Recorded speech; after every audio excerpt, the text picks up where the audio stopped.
നമുക്ക് പുസ്തക പ്രകാശന സദസ്സ് ആരംഭിക്കാം. പാതിമുദ്ര ശ്രീ കാവനാട് രവിയുടെ ആദ്യ കവിതാ സമാഹാരമാണ്. വൈവിധ്യമാർന്ന വിഷയങ്ങളിൽ അത്യന്തം ചാരുതയാർന്ന ശില്പഭംഗിയോടെ ഭാവദീപ്തിയോടെ കവനം ചെയ്യുന്ന ആളാണ് ശ്രീ കാവനാട് രവി എന്ന് സൗവർണിക തന്നെ നമുക്ക് തെളിയിച്ചു തന്നിട്ടുണ്ട്. അദ്ദേഹത്തിൻ്റെ ഈ ആദ്യ കവിതാ സമാഹാരത്തിൻ്റെ പ്രകാശന സദസ്സ് ആരംഭിക്കുകയാണ്. വേദിയിലേക്ക് ആദരപൂർവ്വം ക്ഷണിക്കുന്നു. ശ്രീ കെ ബി രാജാനന്ദ്, ശ്രീ ജയദേവ് കൃഷ്ണൻ, ഏറ്റവും ഒടുവിൽ ഏറെ പ്രാധാന്യത്തോടെ കവി ശ്രീ കാവനാട് രവി വേദിയിലേക്ക് ആദരപൂർവ്വം ക്ഷണിക്കുന്നു. ഒപ്പം ഈ പുസ്തകം ഏറ്റുവാങ്ങുന്ന മഹാകവിയുടെ ധർമ്മപത്നി പത്മജാന്തർജനം ആദരപൂർവ്വം വേദിയിലേക്ക് ക്ഷണിക്കുന്നു. ആരംഭിക്കാം. ആദ്യം പ്രാർത്ഥന. കുമാരി വരദ. നിറമാർന്നൊരു മമതാ സുമതതിയാൽ ഒളിയഖിലം നിറയുന്നൊരു നവമാലിക വിനയത്തൊടു പണിതും കരയറ്റൊരു കരളോടതു തവ കൈരളി തരുവേൻ കുറവറ്റിതു മണിയൂ പ്രിയവരദേവർ വരചരീതേ മനമേതിനും അമൃതേകിന ശുഭചിന്തകളഖിലം ദിനമേതിലുമുയരാൻ നവനവഭാവനയുണരാൻ വിനയാമിരുളകലാൻ ചിരമറിവിന്നൊളി തെളിയാൻ കനകപ്രഭ നിറയും വരമരുളിടുക തൊഴുവേ.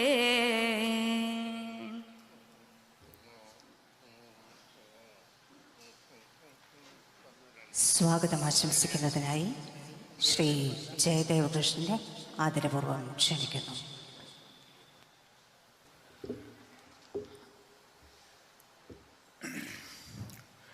മാന്യ സദസ്സിന് നമസ്കാരം. ഇന്ന്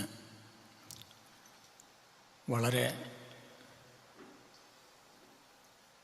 പുണ്യം നിറഞ്ഞ ഒരു വേദിയായി സൗവർണിക വാർഷിക സമ്മേളനം മാറിയിരിക്കുകയാണ്. ഇന്നത്തെ പ്രത്യേകത മഹാകവി കൈതക്കൽ ജാതവേദൻ മാഷുടെ ജന്മം കൊണ്ടും കർമ്മം കൊണ്ടും പവിത്രീകരിച്ച ഒരു മണ്ണിലാണ് ഇത്തവണത്തെ സൗവർണിക വാർഷികം നാം ചേരുന്നത്. സൗവർണികയുടെ 17ാമത് വാർഷികമാണ് ഇപ്പോൾ ചേരുന്നത്. 2007 ഓർക്കൂട്ടിലൂടെയും പിന്നീട് ഫേസ്ബുക്ക്, അതിനുശേഷം ഇപ്പോൾ വാട്സാപ്പ് വളരെ സജീവമായി പ്രവർത്തിച്ചു വരുന്ന ഒരു സാംസ്കാരിക വേദിയായി സൗവർണികയെ എല്ലാവരും അറിഞ്ഞ് ആദരിച്ചു വരുന്നു. വളരെ ശ്രദ്ധേയമായ പ്രവർത്തനങ്ങൾ, മുഖ്യധാര സാഹിത്യ പ്രവർത്തനങ്ങൾക്ക് സമാന്തരമായി നടത്തിവരുന്ന തികച്ചും വേറിട്ട ഒരു വേദിയാണ് സൗവർണിക സാഹിത്യവേദി. സൗവർണിക നടത്തിയിട്ടുള്ള പ്രവർത്തനങ്ങളെപ്പറ്റി ചുരുക്കത്തിൽ സൗവർണിക പ്രസിദ്ധീകരിച്ച പുസ്തകങ്ങളിലെല്ലാം എഴുതിയിട്ടുണ്ട്. എല്ലാവർക്കും അറിയുന്ന കാര്യങ്ങളാണ്. സംസ്കൃത വൃത്തത്തിലും അതോടനുബന്ധിച്ചുള്ള രചനകളിലും അതിന് ഉപോത്ബലകമായും അതിനെ പ്രോത്സാഹിപ്പിച്ചുകൊണ്ടും ഉള്ള പ്രവർത്തനങ്ങൾ, അതുപോലെ അക്ഷരശ്ലോകത്തിൽ ഏറ്റവും മികച്ച നിലവാരം കൈവരിക്കുന്ന വിധത്തിലുള്ള പ്രവർത്തനങ്ങൾ, അതുപോലെ നമുക്കെല്ലാം ഗുരുവും ആചാര്യനുമായ ദിവംഗതനായ കൈതക്കൽ ജാതവേദൻ മാഷുടെ അമൂല്യമായ ഗ്രന്ഥങ്ങൾ പ്രകാശനം ചെയ്തുകൊണ്ട് ഏറ്റവും മഹത്തായ ഒരു പ്രസാധന ചരിത്രം സൗവർണികയ്ക്ക് അവകാശപ്പെടാനുണ്ട്. വീരകേരളം, തപസ്യ, നിലാവലി, ഇന്ന് ഇപ്പോൾ ഇവിടെ പ്രകാശനം ചെയ്യപ്പെടുന്ന ചലനം, അത്രയും ഈടുറ്റ പുസ്തകങ്ങളുടെ പ്രകാശനം സൗവർണിക ഏറ്റെടുത്ത് നടത്തിയിട്ടുണ്ട്. ഈ ഒരു വേദിയിൽ വളരെ ശ്രദ്ധേയമായ മറ്റൊരു പുസ്തക പ്രകാശനം കൂടി നടക്കുകയാണ്. സൗവർണികയുടെ ജീവാത്മാവും പരമാത്മാവുമായി പ്രവർത്തിക്കുന്ന ശ്രീ കാവനാട് രവിയേട്ടൻ്റെ ആദ്യ കവിതാ സമാഹാരമാണ് ഇന്നിപ്പോൾ ഇവിടെ പ്രകാശനം ചെയ്യുന്നത്. പാതിമുദ്ര എന്നാണ് ആ സമാഹാരത്തിൻ്റെ പേര്. അത് കുറച്ചൊക്കെ വായിക്കാൻ എനിക്കൊരു സന്ദർഭം കിട്ടി. വളരെ ആദ്യം മുതലേ പരിചയമുള്ളതാണ്. കവിതകളും മുക്തകങ്ങളും ശ്ലോകങ്ങളൊക്കെ വായിച്ചിട്ടുള്ളതാണ്. ഇതെല്ലാം ഒരുമിച്ച് വായിക്കാനുള്ളൊരവസരം കിട്ടിയപ്പോൾ വളരെയധികം സന്തോഷത്തോടു കൂടിയാണ് ഞാൻ ആ ചുമതല നിർവഹിച്ചത്. അത് വേറിട്ടൊരു അനുഭവമായിരുന്നു. പുസ്തകത്തെപ്പറ്റി വളരെ വിശദമായി രാജാനന്ദൻ ഇവിടെ പ്രസംഗിക്കും. അതിൽ എനിക്ക് പറയാനുള്ളത് ഒന്ന് മാത്രമാണ്. ജാതവേദേട്ടൻ തപസ്യയുടെ പുസ്തകത്തിൽ പറഞ്ഞ പോലെ ശരീരപ്രവർത്തനങ്ങളെയെല്ലാം നിയന്ത്രിച്ച് തീർത്തും അദൃശ്യമായി കുടികൊള്ളുന്ന മനസ്സുപോലെ സൗവർണികയുടെ എല്ലാ പ്രവർത്തനങ്ങളെയും നിയന്ത്രിച്ചുകൊണ്ട് ഞാനൊന്നും അറിഞ്ഞില്ലേ എന്ന നാട്യത്തിൽ കാണാമറയത്തിരിക്കുന്ന ശ്രീ കാവനാട് രവി. അദ്ദേഹം ഇന്ന് എല്ലാവർക്കും കാണുന്ന വിധത്തിൽ സദസ്സിലുണ്ട്. അദ്ദേഹത്തിനുള്ള അഭിനന്ദനങ്ങളും ആശംസകളും ഞാൻ ആദ്യമായിട്ട് അർപ്പിക്കുകയാണ്. ഈ സദസ്സിൽ നമ്മെല്ലാം അനുഗ്രഹിച്ചുകൊണ്ട്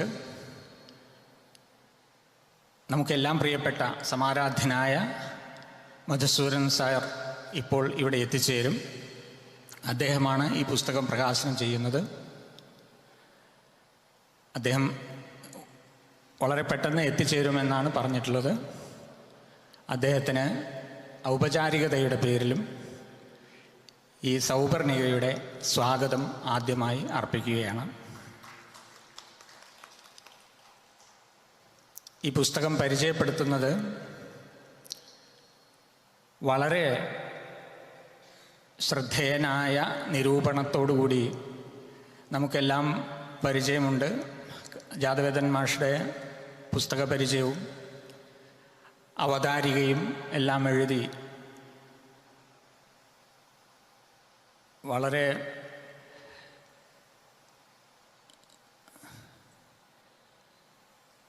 മികവുറ്റ രീതിയിൽ അത് പരിചയപ്പെടുത്തുന്ന ശ്രീ രാജാനന്ദേട്ടന് സൗവർണികയുടെ എല്ലാ സ്വാഗതങ്ങളും അർപ്പിക്കുന്നു. ഈ പുസ്തകം ഏറ്റുവാങ്ങുന്നത് മഹാകവിയുടെ പ്രിയപത്നി പത്മജ പോളാണ്. അവരെയും ഈ വേദിയിലേക്ക് സ്വാഗതം ചെയ്യുന്നു. ഈ സൗപർണികയുടെ എല്ലാ പ്രവർത്തനങ്ങളെയും നിയന്ത്രിച്ചുകൊണ്ട് വളരെ സജീവമായി പ്രവർത്തിക്കുന്ന ഒട്ടേറെ പേരുണ്ട്.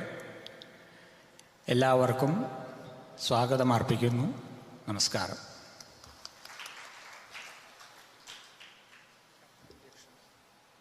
മധുസൂദനൻ സാറ് ഉടനെ എത്തിച്ചേരുമെന്ന് അറിയുന്നു. എങ്കിലും നമുക്ക് സമയത്തിൻ്റെ പരിമിതികളുള്ളതുകൊണ്ട് ആ പുസ്തക പരിചയം ആദ്യം നടത്താം എന്ന് രവിയേട്ടൻ പറഞ്ഞു.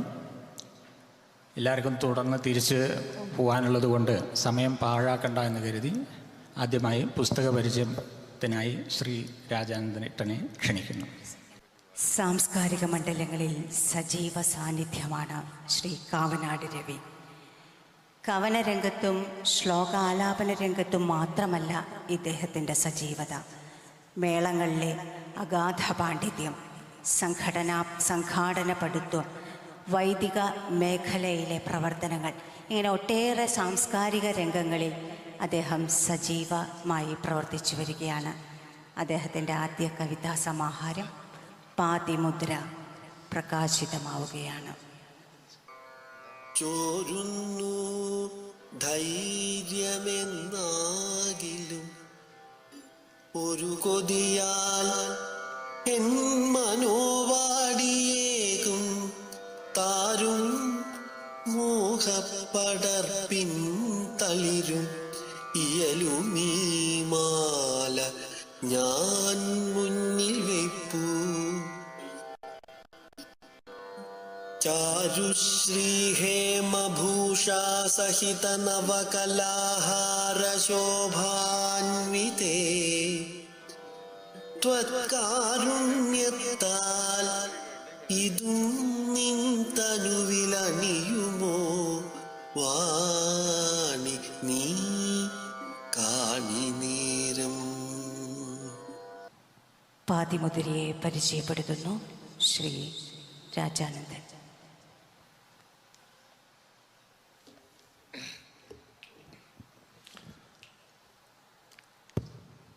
സ്നേഹമുള്ള പ്രിയ സുഹൃത്ത് കാവനാട്, ശ്രീ ജയൻ, പത്മജ, ഞങ്ങൾ ഒരേ പ്രായക്കാരാണ്, ഒരേ കൊല്ലം ജനിച്ചവരാണ് എന്നൊക്കെ നേരത്തെ മനസ്സിലാക്കിയിട്ടുണ്ട്. ഞാനും പത്മജയും ഒരേ പ്രായക്കാരാണ്. ഉൾപ്പെടെ വേദിയിലും എൻ്റെ മുന്നിലുമുള്ള പ്രിയപ്പെട്ടവർ, ആദ്യമായി നീലാംബരിക്ക് ടുട്ടുവിനോടും അതിനുമുമ്പ് കേട്ട പൂർവി കല്യാണിക്ക് സ്വാഗത ഗാനം ആലപിച്ച എല്ലാവരോടും അതിനു മുമ്പ് തന്നെ നന്ദി പറയട്ടെ, സന്തോഷം അറിയിക്കട്ടെ. കൂട്ടത്തിൽ സൗപർണിക പരിചയപ്പെടുത്തുന്ന തസ്തികയിൽ എന്നെ സ്ഥിരമായിട്ട് നിയമിക്കണമെന്നാണ് എൻ്റെ അഭിപ്രായം. എൻ്റെത് 4ാമത്തേതേ ആവുന്നുള്ളൂ. എല്ലാ പുസ്തകവും പരിചയപ്പെടുത്താനുള്ള ചുമതല എനിക്ക് തന്നെ ഒന്ന് പതിച്ച് കിട്ടണം എന്നാണ് സൗപർണികയുടെ മുമ്പിൽ വയ്ക്കാനുള്ള അഭ്യർത്ഥന. കാരണം കവിതകളെ പരിചയപ്പെടുത്താനുള്ള അവസരം കിട്ടി, ജാതവേദൻ്റെ പുസ്തകത്തെ പരിചയപ്പെടുത്താനുള്ള അവസരം കിട്ടി, അത്തിപ്പറ്റ രവിയുടെ പുസ്തകത്തെ പരിചയപ്പെടുത്തുന്ന സന്ദർഭം കിട്ടി. ഇത് 4ാമതാണ്. ഇനിയും ധാരാളം പുസ്തകങ്ങൾ ഇറങ്ങണം എന്ന് മാത്രമല്ല, പരിചയപ്പെടുത്താൻ എന്നെ തന്നെ വിളിക്കുകയും വേണം എന്ന അഭ്യർത്ഥനയോടെ തുടങ്ങട്ടെ. സത്യത്തിൽ ഈ പുസ്തകം പരിചയപ്പെടുത്തുക എന്നത് സന്തോഷകരമായൊരു പ്രവൃത്തിയാവുന്നത് 2 കാരണങ്ങളെ കൊണ്ടാണ്. ഒന്ന്, മറ്റാരേക്കാൾ മുമ്പ് നമ്മൾ ആ പുസ്തകം വായിച്ചിട്ടുണ്ടാകും എന്നത്. അതിനേക്കാൾ നമ്മളത് വായിച്ചിട്ടുണ്ടാകും എന്നത്. ഇതെൻ്റെ മാത്രം പ്രശ്നമാണെന്ന് ഞാൻ വിശ്വസിക്കുന്നില്ല. വായിക്കേണ്ട പുസ്തകങ്ങൾ എന്ന രീതിയിൽ പുസ്തകം വില കൊടുത്ത് വാങ്ങിക്കഴിഞ്ഞാൽ അത് നമ്മുടെ അലമാരിയിലെത്തിയാൽ കഴിഞ്ഞു. പിന്നത് വായിക്കാൻ സമയമുണ്ടല്ലോ. കേൾക്കണം എന്ന് നിർദ്ദേശിച്ച് കയ്യിൽ ശേഖരിക്കപ്പെടുന്ന സംഗീതത്തിൻ്റെയും സ്ഥിതി അതാണ്. കേൾക്കാൻ സമയമുണ്ടല്ലോ. ഇത് രണ്ടും നടക്കില്ല. ഈ പരിചയപ്പെടുത്തുന്ന പ്രഭാഷണം നിർവഹിക്കണം എന്ന് വരുമ്പോൾ തീർച്ചയായും അത് വായിക്കണം. അപ്പോൾ വായന നടക്കുന്നു എന്നത് ചെറിയ കാര്യമല്ല. പലപ്പോഴും ഈ പരിചായക പ്രഭാഷണങ്ങൾ ധാരാളം നിർവഹിക്കാൻ ചുമതല വരാറുള്ളത് കൊണ്ട് പല വായനയും ക്ലേശഭൂയിഷ്ടങ്ങളായ അനുഭവങ്ങളായിരുന്നു എന്ന യാഥാർത്ഥ്യവും മറച്ചു വയ്ക്കുന്നില്ല. ഇതങ്ങനെയല്ല. പാതിമുദ്ര എന്ന പുസ്തകം കാവനാട് രവിയെക്കുറിച്ച് എൻ്റെ ഉള്ളിലുണ്ടായിരുന്ന അഭിപ്രായത്തെ എത്ര ഇരട്ടിയാണ് വർദ്ധിപ്പിച്ചത്, അദ്ദേഹത്തോടുള്ള ബഹുമാനത്തെ വർദ്ധിപ്പിച്ചത് എന്നത് പറയാതിരിക്കാനാവില്ല. ഞാൻ പ്രതീക്ഷിച്ചതിലൊക്കെ ഉയരത്തിലായിരുന്നു ഈ പുസ്തകം. സാഷ്ടാംഗം പ്രായം കൊണ്ട് താഴെ ആയതുകൊണ്ട് ഞാൻ ആ കൃത്യം പ്രത്യക്ഷമായി ചെയ്യുന്നില്ല എന്നേ ഉള്ളൂ. സാഷ്ടാംഗം നമസ്കരിക്കാൻ ആഗ്രഹം തോന്നിയത് 2 പേരോടാണ്, ഈ പാതിമുദ്രയുടെ കർത്താവിനോടും ആ പാതിമുദ്രയെ കൃത്യമായി വ്യവച്ഛേദിച്ച് വിശകലനം ചെയ്ത് അതിനൊരു പഠനം തയ്യാറാക്കിയ ഡോക്ടർ ശ്രീകൃഷ്ണനോടും. 2 പേരോടും ആ അളവറ്റ ആദരവൊന്ന് ആമുഖമായി തന്നെ പ്രകാശിപ്പിക്കട്ടെ. ഒരു അക്ഷരശ്ലോകക്കാരൻ ഒരു പുസ്തകം പ്രസിദ്ധീകരിക്കുമ്പോൾ സ്വാഭാവികമായി നമ്മൾ പ്രതീക്ഷിക്കുന്നത് ശ്ലോകക്കാർക്ക് വേണ്ട വിഭവങ്ങൾ വേണ്ടത്ര അതിനകത്തുണ്ടാവും. അഷ്ടപ്രാസഘടനയോടുകൂടി വൃത്തവൈവിധ്യത്തിൽ അതുപോലെയുള്ള ഈ നിയോ ക്ലാസിക്കൽ കാവ്യബിംബങ്ങളെ എങ്ങനെയെല്ലാം ഈ പുതിയ ശബ്ദ വൈചിത്ര്യത്തിൻ്റെ ചരടിനകത്ത് കോർത്തിണക്കി കവിതയുണ്ടാക്കാമെന്നതിൻ്റെ ഗൃഹപാഠം ചെയ്തുറപ്പിച്ച അനുശീലനത്തിൻ്റെ ഒരു കളരിയുടെ പേരാണല്ലോ ഒരു പക്ഷേ അക്ഷരശ്ലോകം എന്ന് പറയുന്നത് പോലും. അതല്ല, അത്ഭുതകരമായ കവിത്വത്തിൻ്റെ ആ അഗ്നി അകത്ത് പടർത്തിയത് പ്രതിഫലിപ്പിക്കാൻ ശ്ലോകം അദ്ദേഹം ഒരു വേദിയാക്കുന്നു എന്നതിനപ്പുറം അക്ഷരശ്ലോക പ്രസ്ഥാനക്കാരോട് മാത്രം സംവദിക്കാത്ത നിരവധി കവിതകളുടെ ഒരു പട്ടിക, ഒരു സമാഹാരം കൂടിയായി പാതിമുദ്ര മാറുകയാണ്. അതുകൊണ്ട് തന്നെ കാരണം കൃതികളിലെ മോഹനേട്ടൻ്റെ കവിതകളുടെ ഭാഗം മാറ്റി നിർത്തിയാൽ സൗവർണിക ഇതിനു മുമ്പ് കണ്ട പുസ്തകങ്ങളിൽ നിന്ന് വളരെയേറെ വിഭിന്നമാണ് പാതിമുദ്ര എന്ന് പറയേണ്ടി വരും. ഇതിനകത്ത് പല കവിതകളും ഭാഷാവൃത്തങ്ങളിലാണ്. ജാതവേദൻ്റെ ശിഷ്യനാണ് എന്ന അഭിമാനത്തോടെയും ആദരവോടുകൂടിയും പറയുന്ന കാവനാട് രവിയോട് എനിക്ക് പറയാൻ തോന്നുന്നൊരു കാര്യം, അക്കാര്യത്തിൽ താങ്കൾ ജാതവേദൻ്റെ ശിഷ്യനല്ല എന്നാണ്. ജാതവേദൻ അപൂർവമായി ഭാഷാവൃത്തം നോക്കിയിട്ടുണ്ട്. അതൊന്നും സംസ്കൃത ഛന്ദസ്സിൽ അദ്ദേഹം എഴുതിയ കവിതയുടെ അടുത്തെത്താനുള്ള കെൽപ്പുള്ള ആരുബലമുള്ള അല്ലെങ്കിൽ ധാതുബലമുള്ള കവിതകളായിരുന്നേയില്ല. ഹേ ജാമദഗ്നിയ എന്നുള്ള കവിതയൊക്കെ എൻ്റെ ആവശ്യപ്രകാരമായിരുന്നു ജാതവേദൻ അത് എഴുതിയത്. ഞാൻ പറഞ്ഞു, ജാതവേദൻ ശ്ലോകം എഴുതുന്നത് തന്നെയാണ് നല്ലത്. രവിയോട് അങ്ങനെ പറയണ്ട. കാരണം രവി ഭാഷാവൃത്തത്തിൽ എഴുതിയ ചില കവിതകളായിരിക്കും ഒരു പക്ഷേ ഈ പുസ്തകത്തിൽ തന്നെ ഏറ്റവും മികച്ചു നിൽക്കുന്നത് എന്ന എൻ്റെ അഭിപ്രായത്തോട് ഡോക്ടർ ശ്രീകൃഷ്ണൻ അത്ര അഭിപ്രായം ഐക്യമില്ല എന്നെനിക്കറിയാം. നേരിൻ്റെ കാഴ്ചകൾ എന്നൊരു കവിതയുണ്ട്. ഈ ഒരു കവിത മാത്രം മതിയാവുമെന്ന് എനിക്ക് തോന്നുന്നു. അത്ര മനോഹരമാണ്. പാനയിലാണ് ആ വരി. ഈ കവിത ഒരു പക്ഷെ നമ്മളെ കുടിയൊഴുക്കിൽ ഓർമ്മിപ്പിക്കും. കുടിയൊഴുക്കിൽ എന്നുള്ള വൈലോപ്പിളിയുടെ പ്രസിദ്ധമായൊരു കവിതയുണ്ട്. അതും നേരിൻ്റെ കാഴ്ചകളും തമ്മിലുള്ള പ്രകടമായൊരു വ്യത്യാസം. ഇവിടെ കാലമാകുന്ന മച്ചകത്തിൻ്റെ ജനലിലൂടെ കവി പുറം ലോകത്തെ വീക്ഷിക്കുകയാണ്. അവിടെ കാണുന്ന കാഴ്ചകൾ തീർച്ചയായും കരളലിയിക്കുന്നതോ മർമ്മഭേദകങ്ങളോ ഒക്കെ ആയിരുന്നു. ഒരു ഘട്ടം കഴിഞ്ഞ് കവി ആ വൃഥാ പിടിച്ചിങ്ങനെ നോക്കുന്ന ആ യഥാർത്ഥ നേര് നിരാകരിക്കുകയാണ്. ഇതല്ല നേര്, ഇതിങ്ങനെ മിഴികൾ നനുത്ത കിനാവിൻ്റെ ചിറകിലേറുകയാണ്. ഞാൻ വെറുതെ നേരാണെന്ന് വിചാരിക്കുന്നത് ഇത് കാണുന്നതൊക്കെയാണ് കിനാവ്. യഥാർത്ഥ നേര് എൻ്റെ ജീവിതത്തിൻ്റെ സന്ത്രാസങ്ങൾ, എൻ്റെ ജീവിതത്തിൻ്റെ ഉദ്വേഗങ്ങൾ, മധ്യവർഗ മലയാളിയുടെ ആ സ്വാർത്ഥത കലർന്ന ജീവിത അന്തരീക്ഷത്തിൻ്റെ തുടിപ്പും കരുത്തും, ഇതാണ് യാഥാർത്ഥ്യം. മറ്റതൊക്കെ മായിക കാഴ്ച എന്നൊരു വിപരീതത്തിലേക്ക് കവിതയെ നയിക്കുകയാണ്. കുടിയൊഴിക്കലിന് വിപരീതം നമ്മൾ കാണുന്നത്. കർഷകരുടെ ഒരു ജാഥ വളർന്നു വരികയാണ്. അത് യാഥാർത്ഥ്യമല്ല, അത് കവി മനസ്സിൽ കാണുകയാണ്. ആ ജാഥ എന്നെ കീഴ്പ്പെടുത്തി എന്നൊരു തോന്നലിലേക്ക് കവി എത്തുകയും അതൊരു പെറ്റിബൂർഷ്വ ഡയലമ എന്ന രീതിയിൽ ഈ കുടിയൊഴിക്കൽ എന്നുള്ള കവിത ഏറ്റവും കൂടുതൽ പഠിക്കപ്പെട്ട കവിതകളിലൊന്നാണ്. അതേ സമാനമായ ഒരു അന്തരീക്ഷ നിർമ്മിതി ഈ നേരിൻ്റെ കാഴ്ചകൾ എന്ന കവിതയ്ക്കകത്ത് നമുക്ക് കാണാം. കുടിയൊഴിക്കലുമായി അതിൻ്റെ പ്രത്യക്ഷമായ ബന്ധം വരികിൽ പോലും ഉണ്ടെന്ന് ഞാൻ പറയും.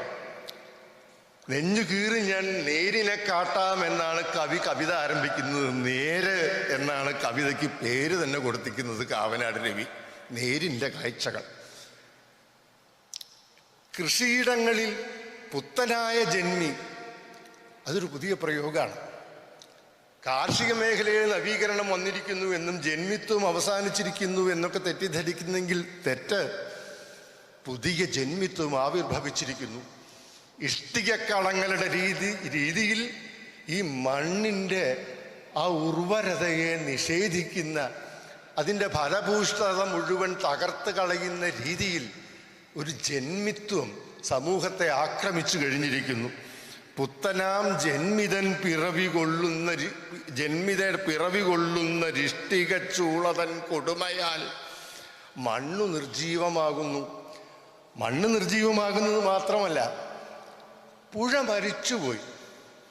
പുഴ മരിച്ചപ്പോൾ കൂട്ടൊഴിഞ്ഞപ്പോഴേ മഴകളാരെയോ തേടിയകന്നതും. പുഴയുടെ കൂട്ടായ മഴ പുഴയെ ഉപേക്ഷിച്ച് കടന്നു പോയി കഴിഞ്ഞിരിക്കുന്നു. ഈ കാഴ്ചകളൊക്കെ കണ്ട് ഈ കിനാവിൻ്റെ പുറകെ പോകേണ്ടതല്ല, എനിക്ക് അതിനേക്കാൾ ഗൗരവതരമായ കാര്യങ്ങൾ ചെയ്യാനുണ്ട്. കരളലിഞ്ഞില്ല എനിക്ക് എൻ്റെ പുത്തനാം പുരപണിക്കായി മണൽപ്പാസു കിട്ടുവാൻ വളരെ നേരത്തെ എത്തണം. സ്വസ്ഥമായി ഇനിയുറങ്ങട്ടെ, രാവു തീരുന്നിതാ. അവശേഷിക്കുന്ന മണിക്കൂറെങ്കിലും മര്യാദയ്ക്ക് ഞാൻ ഉറങ്ങട്ടെ. രാവിലെ പാസ് മേടിക്കാൻ പോകാനുള്ളതാണ്, മണലിൻ്റെ പാസ്. മണൽ നശിക്കുന്നതിനെയും പുഴ നശിക്കുന്നതിനെ പറ്റി ഈ വ്യാകുലതകളൊക്കെ വ്യർത്ഥമായ ചിന്ത. ഇത് ആത്മപരിഹാസം. ശ്രീകൃഷ്ണൻ അങ്ങനെയാണ് അത് അടയാളപ്പെടുത്തിയത്. കുടിയൊഴിക്കലിനെയും ഞാൻ ശ്രീകൃഷ്ണൻ്റെ അറിയാതെ ഇത് അവസാനം ഞാൻ വായിച്ചുള്ളൂ കേട്ടോ. ശ്രീകൃഷ്ണൻ്റെ അവതാരിക ആദ്യം വായിച്ചെങ്കിൽ എനിക്ക് പറയാനുള്ളതൊക്കെയും അതായി മാറുമായിരുന്നു. അത്ര മനോഹരമായി താങ്കൾ ചെയ്തിട്ടുണ്ട്. ആത്മപരിഹാസം എന്ന രീതിയിലാണ് ഈ കവിത കൃത്യമായൊരു വിശകലനത്തിന് ശ്രീകൃഷ്ണനും വിധേയമാക്കിയിട്ടുണ്ട്. ഞാനിത് അങ്ങനെയല്ല കാണുന്നത്. ഇത് വിപരീതോക്തിയാണ്. ഏറ്റവും ആർദ്രമായ ഒരു ഭാവം ഉണർത്താൻ കവി അവലംബിക്കുന്ന തന്ത്രങ്ങളിലൊന്നാണ് യഥാർത്ഥത്തിൽ വിപരീതം പറയുക. ഇത് ആശ്രമമൃഗമാണ്, അതിനെ കൊല്ല് എന്ന് എൻ കക്കാട് ഒരു കവിത എഴുതുമ്പോൾ ആശ്രമമൃഗമാണ്, അതിനെ കൊല്ലരുത് എന്ന കാളിദാസ്യ വാക്യം ഓർമ്മിക്കുന്ന വായനക്കാർക്ക് ആ വാക്ക ഹൃദയത്തിൽ ഉണ്ടാക്കുന്ന ഒരു ആഘാത സമാനമായ പ്രകാരമുണ്ട്.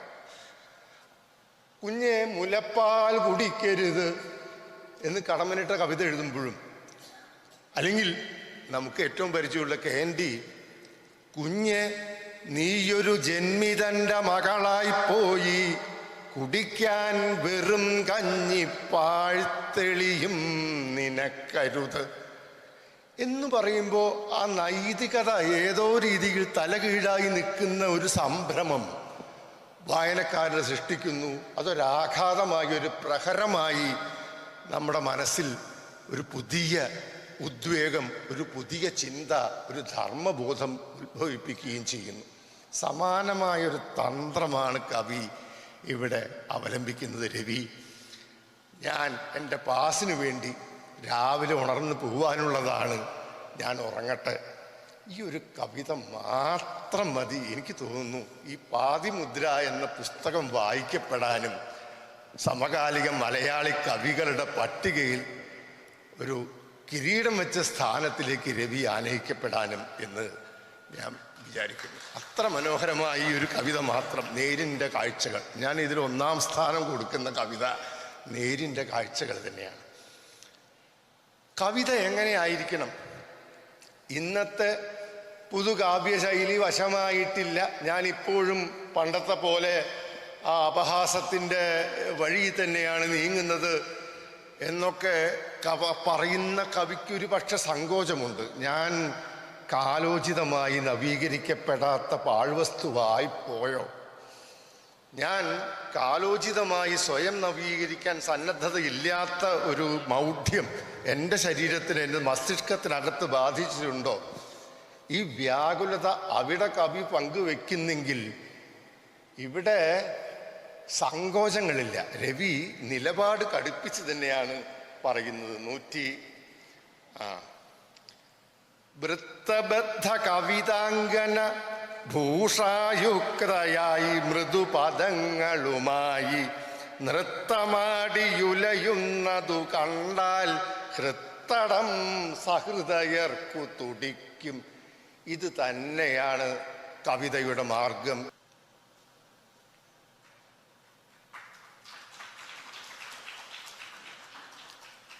നമസ്കാരം. ഞാൻ സംസാരിച്ചുകൊണ്ട് നിൽക്കുകയായിരുന്നു. മറ്റൊരു സന്ദർഭത്തിൽ വിവിധം രുചിയൊത്തു നവീനതൻ ഭുവി തീർത്തു രസിപ്പവരെ പറയൂ, ഇവിടെ ചിലർ ചിട്ടവരിക്കുകിലോ കവിതയ്ക്കു വളർച്ച നിലച്ചിടുമോ? വളരെ പട്ടാങ്ങായിട്ട് കവിതയുടെ ഘടന എങ്ങനെയാകണം എന്നൊരു നിലപാട് രവി ഈ കവിതകളിലൂടെ ഉയർത്തിപ്പിടിക്കുന്നു. ഇതിൽ അന്തർധാരയായി പ്രധാനപ്പെട്ട ഉയർന്നു വരുന്ന ഭാവങ്ങൾ അല്ലെങ്കിൽ ആശയങ്ങൾ, പ്രതിപാദ്യങ്ങൾ, ഇതിവൃത്തങ്ങൾ എന്ന രീതിയിൽ വ്യവച്ഛേദിക്കുമ്പോൾ പ്രകടമായി കാണുന്ന ഒന്ന് ആ മാതൃത്വം എന്ന ആ ഘടകത്തോടുള്ള വല്ലാത്ത ഒരു അഭിനിവേശമാണ്. ഒരു പക്ഷേ ആ ബാല്യ സ്മൃതികൾ അദ്ദേഹത്തിൻ്റെ കവിതയ്ക്കുള്ള ഊടും പാവുമായി മാറിയിട്ടുണ്ടാകാം. അമ്മയെക്കുറിച്ച് ഓർമ്മിക്കുന്നുണ്ട്. സാരോദാര പ്രിയതയൊഴുകും സ്വച്ഛ നൈർമല്യ നേരിന്നീരാണത്രേ ഭവതി.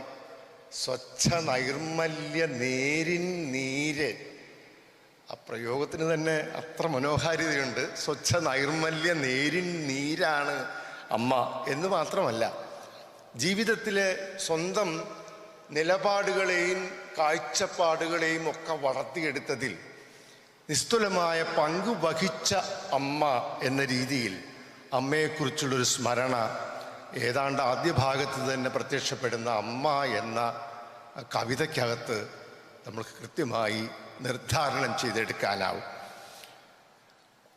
ദാനം, സത്യം, ദയകൾ ഇവതൻ സാരമോരോന്നുമോതും ധീനന്നാക്കാൻ ജപവും അനുശാസിച്ചിടും ശ്രദ്ധയോടെ എന്നു മാത്രമല്ല, കാടുകാട്ടി കൂട്ടുകാരോടൊത്ത് വികൃതി കാണിച്ച് അച്ഛൻ തല്ലാൻ വരുമ്പോൾ രക്ഷിക്കാൻ ഒരുങ്ങുന്ന അമ്മ. അങ്ങനെ വാത്സല്യത്തിൻ്റെയും അറിവിൻ്റെയും ബോധത്തിൻ്റെയും ഒക്കെ ഒരു നീരൊഴുക്കായി അതിൻ്റെയൊക്കെ പ്രഭവ കേന്ദ്രമായി അമ്മയെ ആദ്യം തന്നെ പ്രതിഷ്ഠിച്ചതിന് ശേഷം എവിടെയെല്ലാം ഈ മാതൃത്വം നിരാകരിക്കപ്പെടുന്നുവോ അവിടെയൊക്കെ കവി വല്ലാതെ ധാർമ്മിക രോഷത്തോടെ പ്രതികരിക്കുകയാണ്. അതിപ്പോൾ മാതൃത്വം എന്നുള്ളത് ഒറ്റ ശ്ലോകമായിട്ട് വേറൊരു സന്ദർഭത്തിൽ വരുന്നുണ്ട്. ആ അമ്മ എന്ന വികാരത്തിൻ്റെ നേരെത്ര തീവ്രമാണ് എന്ന് ബോധ്യപ്പെടുത്തുന്ന ശ്ലോകമുണ്ട്. ഞാൻ അതിലേക്ക് വരുന്നില്ല. നടതള്ളൽ എന്നൊരു പദ്യമുണ്ട്. അത് ഇതേപോലെ മനസ്സിനകത്ത് എവിടെയോ കോറി മുറിവുണ്ടാക്കുന്ന വരികളാണ് എന്നത് പറയാണ്ടിരിക്കാനാവില്ല.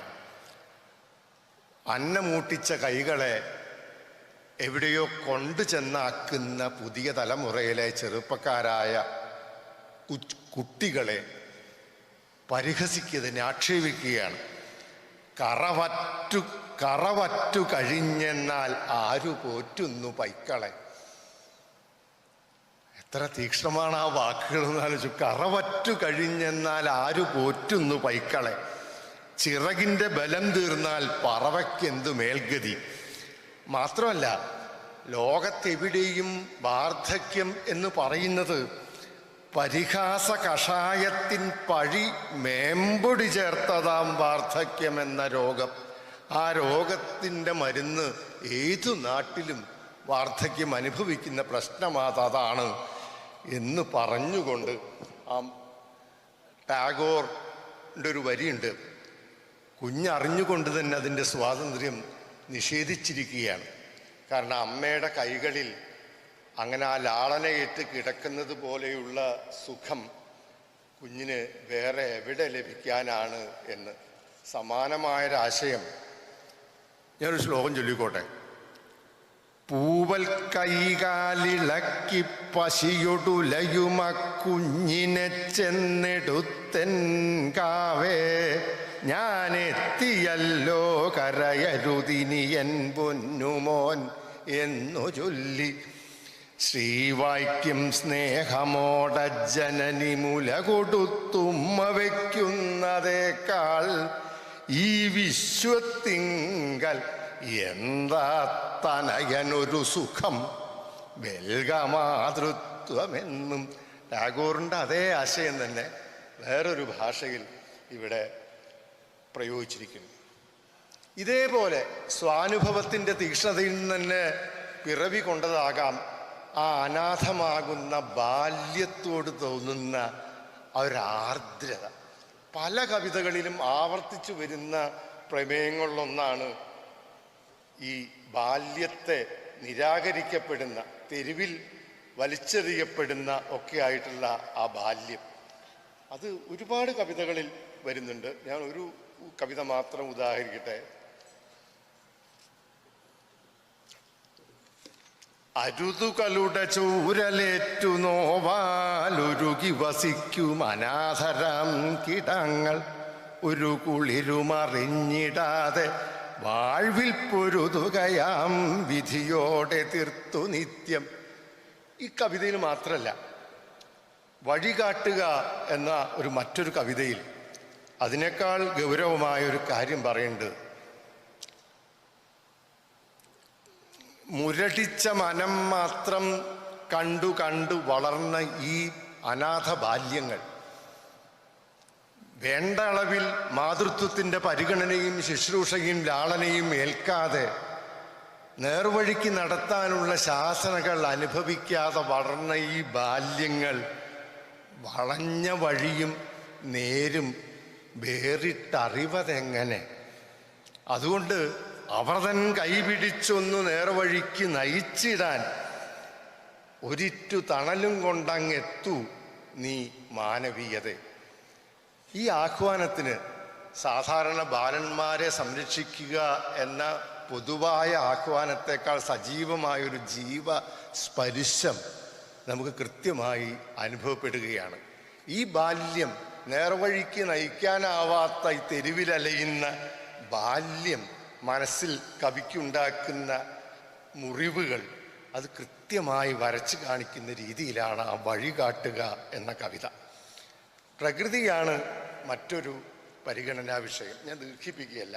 നിരവധി പദ്യങ്ങളിലൂടെ ഇങ്ങനെ നിഷേധിക്കപ്പെടുന്ന അല്ലെങ്കിൽ വേറെ തരത്തിൽ മലീമസമാക്കപ്പെടുന്ന പ്രകൃതിയുടെ പവിത്രത അത് ഒരു മുറിവ് പോലെ കവി പലപ്പോഴും ഓർമ്മിച്ചുദ്ധരിക്കുന്നു.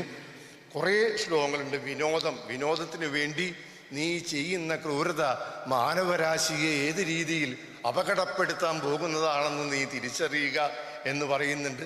ഹേ മനുഷ്യ എന്ന് മറ്റൊരു ശ്ലോകത്തിൽ, അഹന്ത എന്ന കവിതയ്ക്കകത്ത്, മൃഗീയത എന്ന കവിതയ്ക്കകത്ത്, ഇവിടെയൊക്കെ കൃത്യമായി ഈ പ്രകൃതി സംരക്ഷണം എന്നത് മനുഷ്യൻ്റെ ഉത്തരവാദിത്വമാണെന്ന് ഉദ്ബോധിപ്പിക്കാൻ ഈ കവി സമയം കാണുന്നു. മറ്റൊരു പ്രധാനപ്പെട്ട കാര്യം, സന്ദേഹിയല്ല, ശുഭപ്രതീക്ഷയാണ് കവിതകളിലൂടെ നമുക്ക് സൂക്ഷ്മമായി വിശകലനം ചെയ്തെടുക്കാനാകുന്ന ഘടകം. ഒരുപാട് കവിതകളുണ്ട്. അതിൽ ജീവിതാസക്തി കൃത്യമായി തോന്നിയൊരു കവിത ഞാൻ ഒരു ഉദാഹരണം പറയട്ടെ.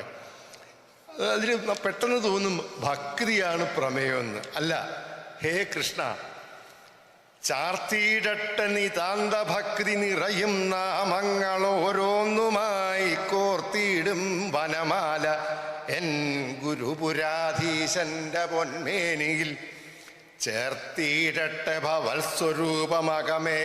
ഹേ കൃഷ്ണ, നിൻ കേളിയൊന്നോർത്തിയിടട്ടെ. അതിനു മുമ്പു യമനിങ്ങെത്താതിരുന്നാൽ മതി. അതിനു മുമ്പ് യമനിങ്ങടെ എത്താതിരിക്കുക എന്നത് ഭക്തിയുടെ തീവ്രതയേക്കാൾ കൂടുതൽ മറ്റ് കവിതകളും കൂടി ചേർത്ത് വെച്ച് വായിക്കുമ്പോൾ നമുക്ക് ബോധ്യപ്പെടും ആസക്തി തന്നെയാണ്. ജീവിതത്തോട് അതികഠിനമായ ഒരു പ്രണയം എന്നുള്ളത് ഈ നാട് ആകെ അപകടപ്പെട്ടു പോകുമോ എന്ന സംശയവും സന്ദേഹവുമല്ല പലപ്പോഴും പ്രകടിപ്പിക്കുക. ഒരു നല്ല കവിത,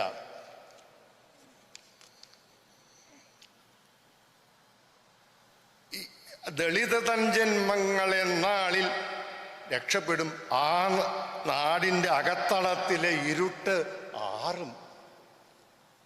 ഈ ഒരു മുന്നേറ്റം ദളിതരുടെയും ന്യൂനപക്ഷങ്ങളുടെയും അതേപോലെ പാർശ്വവൽക്കരിക്കപ്പെട്ടവരുടെയും ഒരു മുന്നേറ്റം അതുണ്ടാവുമെന്നും അങ്ങനെ ഈ നാട് സമൃദ്ധിയുടെയും നന്മയുടെയും പുതിയ പൊൻകിരണങ്ങൾ ഏറ്റുവാങ്ങി മുന്നോട്ടു പോകുമെന്നും പ്രതീക്ഷിക്കുന്ന നിരവധി പദ്യങ്ങൾ നമുക്കിതിനകത്ത് വരാതിരിക്കില്ല എന്ന മറ്റൊരു കവിത.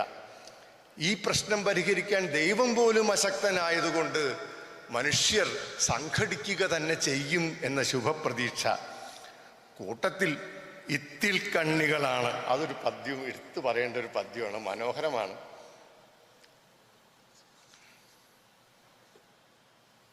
ഇത്തിക്കണ്ണികളാണു രക്ഷകർ, അതിനൊത്തിങ്ങണഞ്ഞു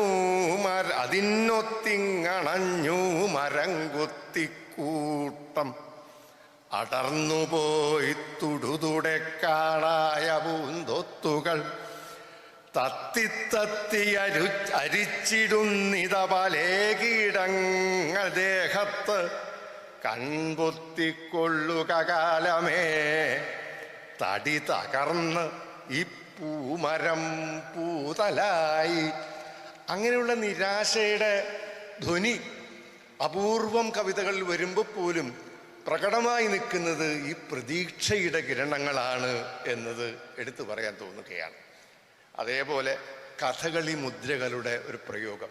അദ്ദേഹം നല്ല കഥകളി ആസ്വാദകനാണ്, മേളാസ്വാദകനാണ് എന്ന് നേരത്തെ ആമുഖമായി തന്നെ വിശദീകരിച്ചു. ഇതിൽ ശീർഷകമായി വന്നിട്ടുള്ള പാതിമുദ്ര എന്നതുപോലും കോട്ടക ശിവരാമൻ പാതി നിർത്തിപ്പോയ കഥകളിയെ സ്മരിക്കുന്നതാണ്. അത് വിശകലനത്തിന് വിധേയമാക്കേണ്ട കവിതയാണ്. ഞാൻ അത്രയും വൈശദ്യങ്ങളിലേക്ക് പോകുന്നില്ല. അതിമനോഹരമായൊരു കവിതയാണ് പാതിമുദ്ര. അതേപോലെ മനയോല, കാൽച്ചിലമ്പുകൾ, ഇതുപോലത്തെ കഥകളി ബിംബങ്ങൾ പല ആശയങ്ങളുടെയും ആവിഷ്കാരത്തിനുള്ള ഉപാധിയായി അവലംബിക്കുന്നു എന്നതും ഈ രചനയുടെ ഒരു സവിശേഷതയായി നമുക്ക് കാണാം. വർഷനടനം എന്നൊരു പദ്യം ഇതേപോലെ അതിമനോഹരമായൊരു കഥകളിയുടെ രംഗാവതരണം ദൃശ്യപരമായി പകർത്തുന്ന ശ്ലോകമായി പരിണമിക്കും. പ്രണയം അതെന്തേ വറ്റിപ്പോയതാണോ എന്ന് തോന്നും. പല കവിത എന്താണ് ഇത്ര ചെറുപ്പത്തിലൊരു കവിയുടെ കവിതകൾക്കകത്ത് സ്വാഭാവികമായി കടന്നു വരേണ്ട മറ്റൊരു പ്രകടമായ പ്രബലമായ വികാരം പ്രണയമാണല്ലോ എന്ന് നമുക്ക് തോന്നും. പല കവിതകളിലും എന്താണ് ഇങ്ങനെ ഊഷരമായി പോകുന്നത്? അതിങ്ങടെ ഒരു പ്രണയത്തിൻ്റെ ഒരു നനവ് കവിതയിൽ വരാത്തതെന്താ? അയ്യോ, ആ സംശയം തീർക്കാൻ ഒറ്റയാവുമ്പോൾ എന്നാ ഒറ്റ കവിത മതിയെന്ന് എനിക്ക് തോന്നുന്നു. ഞാൻ വായിക്കുന്നില്ല. അതിമനോഹരമായി പ്രണയത്തെ ആവിഷ്കരിച്ച ഒരു ഒന്നാന്തരം കവിതയാണ്. അതുപോലെ ഭാഷാവൃത്തത്തിൽ തന്നെ രചിച്ചിട്ടുള്ള പുലരി മഞ്ഞുപോൽ നനുത്ത സൗഹൃദത്തണുപ്പെടുത്തു പുതച്ചു നിന്നതും. ഞാൻ ബാക്കി വായിക്കുന്നില്ല. ആ പ്രണയാർദ്രമായ നിമിഷങ്ങൾ ഒരു മനുഷ്യൻ്റെ മനസ്സിനെ എത്രമാത്രം തരളിതമാക്കി തീർത്തു എന്ന് ഒരു ആനുഭവിക ബോധ്യമുണ്ടാക്കുന്ന രീതിയിലുള്ള വരികളിലൂടെ ആ ഒറ്റയാവുമ്പോൾ എന്ന കവിത, അതുപോലെ തോണിയാത്ര എന്ന മറ്റൊരു കവിത, നമുക്ക് നമ്മളെയുള്ളൂ തണൽ എന്ന് പരസ്പരം പ്രണയിനികൾ പറഞ്ഞവസാനിക്കുന്ന ഒരു കൊച്ചു കവിത. പൂരം എന്നൊരു കവിതയുണ്ട്, അത് ഒന്ന് എടുത്തു പറയട്ടെ. അതിൽ പൂരം, തൃശ്ശൂർ പൂരം, മേളക്കമ്പക്കാരനായ കാവനാട് രവി പൂരം കാണുമ്പോൾ പാറമേക്കാവിൻ്റെയും തിരുവമ്പാടിയുടെയും ആ പ്രചണ്ഡമായ മേളത്തിൻ്റെ കസർത്തും ആനയുടെ ധാടിയും മോടിയും ആ ജനാവലിയുടെ ബാഹുല്യവും ഇതൊക്കെ അല്ലാതെ പൂരം നമുക്ക് പരിചയമുള്ളതല്ലേ. അക്ഷരശ്ലോകം കൈകാര്യം ചെയ്യുന്ന ആളുകൾക്കെങ്കിലും പൂരപ്രബന്ധത്തെ മറന്നൊരു പൂരമില്ലല്ലോ. അപ്പൊ പൂരപ്രബന്ധത്തിന്റെ ഉള്ളടക്കമാകുന്ന ഏറ്റവും മൗലികമായ പൂരമനോഹാരിതയെ രവി എന്തേ കാണാതെ പോയെന്ന് ഇങ്ങനെ പരിഭ്രമിച്ച് ശ്ലോകം വായിച്ചുകൊണ്ടിരിക്കുമ്പോൾ രഞ്ജിപ്പേരും കരിവര നിരതന്റെ ഭംഗിയുണ്ട്, താളപ്രപഞ്ചം തഞ്ചുന്ന പഞ്ചവാദ്യമുണ്ട്, വെടിക്കെട്ട്, പാണ്ഡിമേളം, ഇതൊക്കെ പുറമെ എങ്ങും മാലേയ ഗന്ധോന്മിളിത ശശിമുഖീജാല സന്മുഗ്ധലീലാരംഗം പൂരപ്രഹർഷോത്സവം. അതില്ലാതെ എന്ത് പൂരം? പൂരപ്രബന്ധകാരൻ കണ്ട പൂരത്തിന്റെ മനോഹാരിത നിരാകരിച്ചുകൊണ്ട് കാവനാട് രവി തൃശ്ശൂർ പൂരത്തെ പറ്റി എന്തെഴുതിയാലും അത് സ്വീകാര്യമല്ല എന്നൊരു നിലപാടാണ് എനിക്കുള്ളത്. ഇനിയും കവിതകൾ എടുത്തു പറയേണ്ടത് മൃത്യുസന്ധ്യ, യൂസഫ് അലിയുടെ ആ മരണം, അതുണ്ടാക്കിയ വൈകാരിക സ്ഫോടനത്തെ വരികളിലൂടെ പകർത്തിയ, അതേപോലെ മട്ടന്നൂര് അദ്ദേഹത്തിൻ്റെ കൊട്ടിൻ്റെ നൈപുണ്യം, അദ്ദേഹം ഗുരുസ്ഥാനീയനായി വരിക്കുന്ന ജാതവേദനെ സ്മരിക്കുന്ന കവിത. ജാതവേദൻ്റെ ഒരു ശിഷ്യനാവാൻ അർഹത നേടുന്ന പദ്യങ്ങളും അത്ര കുഴപ്പമില്ലാതെ അദ്ദേഹം എഴുതിയിട്ടുണ്ട്. പകയ്ക്കരുതിരിപ്പിടം ഉറപ്പിക്കലും പകയ്ക്കരുത് ഹൃത്തടം ചതിയരോടു ചെന്നേൽക്കിലും പുകയ്ക്കരുതൊരിക്കലും ലഹരി വസ്തു ദുശ്ചിന്തയാൽ പുകയ്ക്കരുതൊരിക്കലും തലയും. ഓർക്കണം ബാലകോ, ജാതവേദന്റെ ശിഷ്യത്വം ഉണ്ടാവേണ്ടത് എങ്ങനെ? മലയാള വാക്കിട്ട് ഇതുപോലെ യമകഭംഗിയോടുകൂടി കളിക്കാനുള്ള ആ രണ്ട് കൈ കൊണ്ട് കളിക്കാനുള്ള കൃതഹസ്തതയാണല്ലോ നമ്മളിന്ന് ഓർമ്മിക്കുന്ന ജാതവേദൻ എന്ന കവിയുടെ മഹത്വം പോലും. ആ ശിഷ്യത്വത്തിലേക്ക് താൻ എത്തുന്നു എന്ന് ബോധ്യപ്പെടുത്തുന്ന ഒരു കവിത ഞാൻ ഉദാഹരിച്ചെന്നേ ഉള്ളൂ. ധാരാളം ശ്ലോകക്കാർക്ക് യോജിക്കുന്ന നിരവധി ഇത്തരം രചനകളുടെ മുകളിൽ തൻ്റെ ഈ ഭാഷയുടെ മുകളിലുള്ള കൃതഹസ്തത കൃത്യമായി തന്നെ രവി സ്ഥാപിച്ചെടുത്തിട്ടുണ്ട് ഈ പുസ്തകത്തിലൂടെ എന്ന് പറയാം. ഇനിയും പറയാനുണ്ട് മാനവീയത. ആചാരങ്ങൾക്കെതിരെ കോട്ടമതിൽ എന്നൊരു കവിതയുണ്ട്. പൂച്ചയില്ലാത്തത് കൊണ്ട് ചാത്തം മുടങ്ങുന്നത് പോലെ, ആളുകൾ മരിച്ചാലും ആനപ്പുറത്ത് എഴുന്നള്ളിക്കണമെന്ന് ശാഠ്യം പിടിക്കുന്നത് പോലെ, എന്ത് സംഭവിച്ചാലെന്താ, ഈ ആചാരങ്ങൾ സംരക്ഷിക്കപ്പെടുമല്ലോ എന്ന ആക്ഷേപഹാസ്യാത്മകമായി ആചാര സംരക്ഷകരെ വിമർശിക്കുന്ന കവിത. വേലി, ഏറ്റവും ആധുനികമായ സ്വഭാവം ഉൾക്കൊള്ളുന്നൊരു കവിതയാണ് വേലി.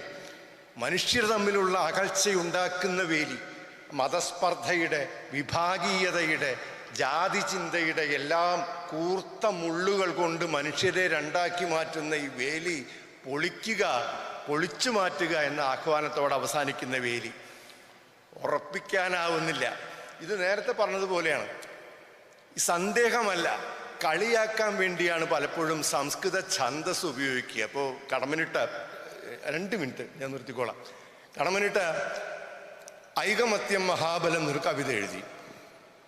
അതിനാൽ ബാലരെ നിങ്ങൾ ഉണക്കച്ചുള്ളിയാകുവിൻ, അത്തൾ വിട്ടിട്ടൊരേ കെട്ടിൽ അമർന്നോർത്തു കിടക്കുവിൻ.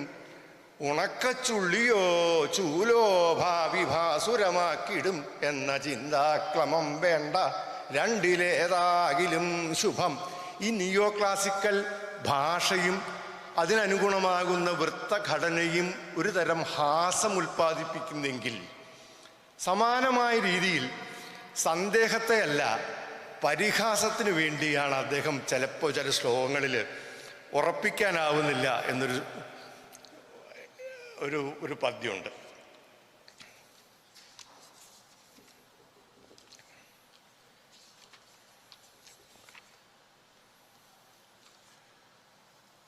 അന്തമറ്റ മതവാദമൊരേടം ഭ്രാന്തമാമഴിമതിക്കുതിയന്യം ചന്തമേതിനിതിലേറുവതെന്നാം ചിന്ത എന്നിലുറയുന്നു സമൃദ്ധം. വസന്തലേഖത്തിൽ മറ്റൊരു പദ്യത്തിലുണ്ട്, ഉണ്ണീഷൻ അല്ല ശ്രീകൃഷ്ണൻ കോട്ട് ചെയ്തിട്ടുണ്ട് ആ പദ്യം. വസന്തലേഖത്തിൽ ഇതേപോലെ തന്നെ ആ പഴയ ക്ലാസിക്കൽ ഭാഷയിലുള്ളൊരു പരിസമാപ്തിയോടുകൂടി ആ പരിഹാസത്തെ, ഇതിനകത്തുള്ള നിരർത്ഥകതയെ, ഞാൻ പറയുന്നത് മാത്രം ശരി, അന്യർ പറയുന്നതെല്ലാം തെറ്റ് എന്ന പുതിയ ജനാധിപത്യ വഴക്കം എനിക്ക് ഏറെ സന്തോഷം നൽകുന്ന ഒന്നാണ് എന്നാണ് കവി പറഞ്ഞു വെക്കുക. ആ പറയനകത്ത് രൂപപ്പെടുന്ന ഒരു പരിഹാസമുണ്ട്. അത് വിപരീതോക്തികൾ കൊണ്ടുണ്ടാക്കുന്ന ഒരു പരിഹാസമാണ് എന്ന് നമുക്ക് കാണാനാവും. ഇതൊക്കെ മാറ്റി നിർത്തിയാൽ ഈ കവിത, ഈ പുസ്തകത്തിൻ്റെ ഏറ്റവും മൗലികമായ മഹത്വമായി എടുത്തു പറയേണ്ടത് രചനയുടെ മികവാണ്. ആ ഭാഷയുടെ വാക്കുകളെങ്ങനെ വേണ്ട പോലെ കിലുക്കത്തോടെയും ആവശ്യത്തിന് മുഴക്കത്തോടെയും വിന്യസിക്കാനും അതിലുള്ള സന്ധിദോഷങ്ങളില്ലാതെ ഈ വൃത്തഘടനയ്ക്കകത്തേക്ക് വാക്കുകളെ വളച്ചൊടിക്കേണ്ടി വരാതെ അനർഗളമായി എഴുതി വയ്ക്കാനുള്ള ആ കൈത്തഴക്കത്തിൻ്റെ സിദ്ധി അക്ഷരശ്ലോക ഉപാസന കൊണ്ടോ അത് അനുസന്ധാനം കൊണ്ടോ മാത്രം നേടാവുന്നതല്ലെന്ന് എനിക്ക് 100% ബോധ്യമുണ്ട്. അങ്ങനെയാണെങ്കിൽ രവിക്കൊക്കെ മുമ്പ് ശ്ലോകക്കാരനായ ഞാനൊക്കെ എത്ര നന്നായി എഴുതണമായിരുന്നു. അത് സിദ്ധി തന്നെയാണ്. അതിൻ്റെ സാക്ഷ്യപത്രം എന്ന രീതിയിൽ ഏതു വേദിയിലും തല താഴ്ത്താതെ നിൽക്കാൻ കരുത്തും കെൽപ്പും ആരുബലവും ധാതുബലവുമുള്ള നിരവധി ശ്ലോകങ്ങൾ കൊണ്ടും സമ്പന്നമായ ഈ കൃതി പാതിമുദ്ര കാവനാട് രവി എന്ന ഒരു നല്ല കവിയെ അടയാളപ്പെടുത്തുന്നതാകും എന്ന് ഞാൻ ആത്മാർത്ഥമായി വിശ്വസിക്കുന്നു. ഈ പുസ്തകത്തിന് ആയുസ് ഞാൻ ആശംസിക്കുകയാണ്. ധാരാളം വായനക്കാരിലൂടെ തന്നെ വേണം ഈ പുസ്തകത്തിന് ആയുസ് നേടാൻ. അത് ഉണ്ടാകട്ടെ എന്ന് ആശംസിച്ചു. ഇത് പാതിമുദ്രയായുള്ളൂ, പൂർണ്ണമായ മുദ്ര വരാനിരിക്കുന്നതേയുള്ളൂ. ആകാംക്ഷയോടെ നമ്മൾ മുഴുവൻ മുദ്രയ്ക്ക് വേണ്ടി കാത്തിരിക്കുന്നു എന്ന് കവിയെ അറിയിച്ചുകൊണ്ട് എന്നെ കേട്ട എല്ലാവരോടും നന്ദി പറഞ്ഞ് എൻ്റെ വാക്കുകൾ നിർത്തുന്നു. നമസ്കാരം.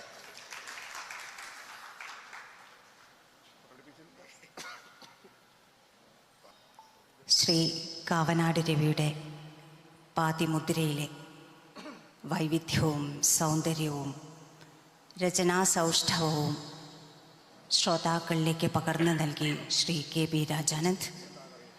ശ്രീ കെ ബി രാജാനന്ദൻ ആസ്വാദക ഹൃത്തിൽ പാതിമുദ്ര മുദ്രണം ചെയ്യാൻ അങ്ങയുടെ വാക്കുകൾ കാരണമായി എന്ന് ആദരപൂർവം ഈ സദസ്സ് അറിയുന്നു. അങ്ങേക്ക് നന്ദി. ആശംസാഭാഷകനായ ശ്രീ മധുരാജിനെ ആദരപൂർവം വേദിയിലേക്ക് ക്ഷണിക്കുകയാണ്. പരിചയപ്പെടുത്തലുകൾ അധിക പ്രസംഗമാകുമോ എന്ന ഭയം കൊണ്ട് ഇന്നിവിടെ എത്തിച്ചേർന്ന ഈ പുസ്തകത്തിൻ്റെ പ്രകാശകാരനായ വി മധുസൂദനൻ നായരെ കുറിച്ച് ഒന്നും എനിക്ക് പറയാൻ കഴിയുന്നില്ല. അറിവിൻ്റെ അടയാളമാണ് സ്നേഹം എന്ന് പറഞ്ഞുകൊണ്ട് സ്നേഹമൂർത്തിയായി നമുക്ക് മുന്നിൽ നിൽക്കുന്ന അദ്ദേഹത്തിന് ആദരപൂർവം സ്വാഗതം ആശംസിച്ചുകൊണ്ട് പുസ്തക പ്രകാശന കർമ്മത്തിലേക്ക് നമ്മൾ പ്രവേശിക്കുകയാണ്. കലാശം വച്ചു കാലവും കൂടുവിട്ടു പറന്നേ പോയി മിനുക്കിൻ ശിവപക്ഷിയും കൂടുവിട്ടു പറന്നേ പോയി മിനുക്കിൻ ശിവപക്ഷിയും മനയോലമിഴിത്തുമ്പു തുടയ്ക്കുന്നുണ്ടു മൂഖമായി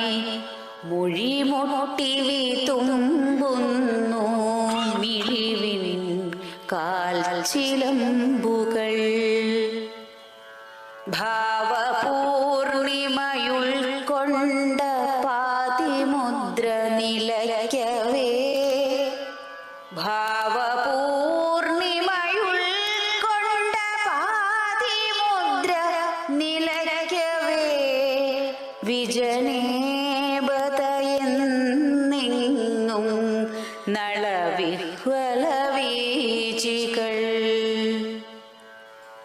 കലതൻ വസ്ത്രമാണിന്നു കൊണ്ടുപോയതു പത്രികൾ കാണികൾക്കു തിരുത്തിടാനാവുമോ കഥയൽപ്പവും കാണികൾക്കു തിരുത്തിടാനാവുമോ കഥയൽപ്പവും. പുസ്തക പ്രകാശനം ശ്രീ പി മധുസൂദനൻ നായർ, മഹാകവി കൈതക്കൽ ജാതവേദൻ നമ്പൂതിരിയുടെ ധർമ്മപത്നി പത്മജ അന്തർജനത്തിന് നൽകിക്കൊണ്ട് നിർവഹിക്കുന്നു.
വേദിയിലേക്ക് സ്നേഹപൂർവ്വം ക്ഷണിക്കുകയാണ്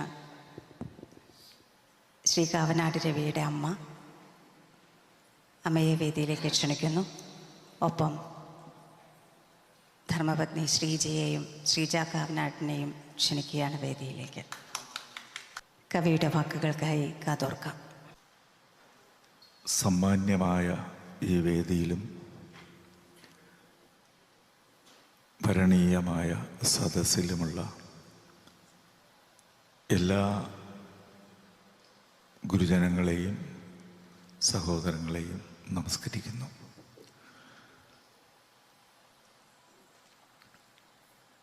തിരുവനന്തപുരത്ത് നിന്ന് ഇവിടേക്ക് ദൂരം കുറവാണെങ്കിലും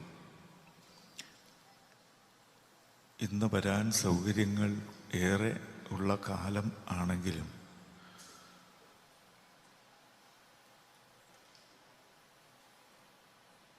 യാത്ര പുറപ്പെട്ടിട്ട് ഏതാണ്ട് 1.5 മണിക്കൂർ പ്രതീക്ഷിച്ചതിലും വൈകിയാണ് തൃശ്ശൂരേക്ക് വന്നിറങ്ങിയത്.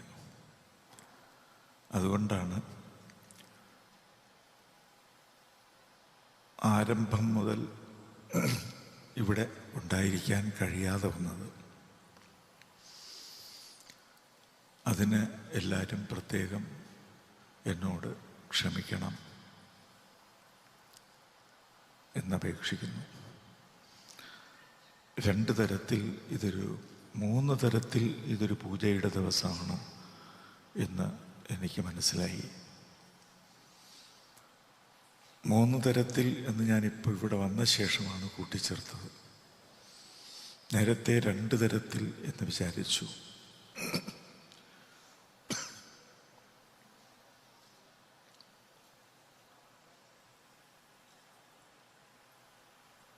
കൈതക്കൽ ജാതവേദൻ എന്ന അക്ഷരമൂർത്തിയുടെ ഓർമ്മയ്ക്ക് ഒരു പൂജ,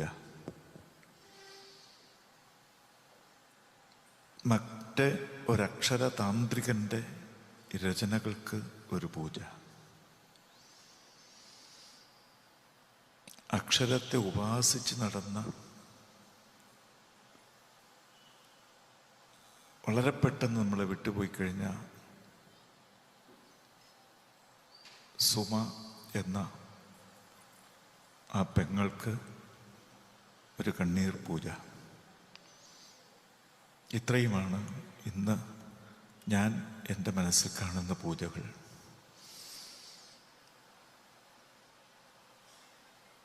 ഞാൻ ശ്രീ കാവനാട് രവിയുമായിട്ടും ഈ അക്ഷരശ്ലോകത്തിൻ്റെ പ്രസ്ഥാനവുമായിട്ടും ഒക്കെ കൂടുതൽ ബന്ധപ്പെടുന്നത് സുമ എന്ന് പറയുന്ന ആ സ്നേഹവതിയായ അക്ഷരഭക്തയായ ആ പെങ്ങൾ മുഖാന്തരാണ്. പക്ഷേ എൻ്റെ തന്നെ ശേഷിക്കുറവ് കൊണ്ട് വളരെ പെട്ടെന്ന് അന്ത്യമായിട്ടൊന്ന് കാണാൻ പോലും എനിക്ക് സാധിച്ചില്ല. അത് ഞാൻ തന്നെ എഴുന്നേൽക്കാൻ വയ്യാതെ കിടക്കുന്നത് കൊണ്ട് മാത്രമായിരുന്നു. അതിൻ്റെ ഒരു പ്രായശ്ചിത്തം കൂടി മനസ്സാ ചെയ്തുകൊണ്ടാണ് ഞാനിവിടെ നിൽക്കുന്നത്.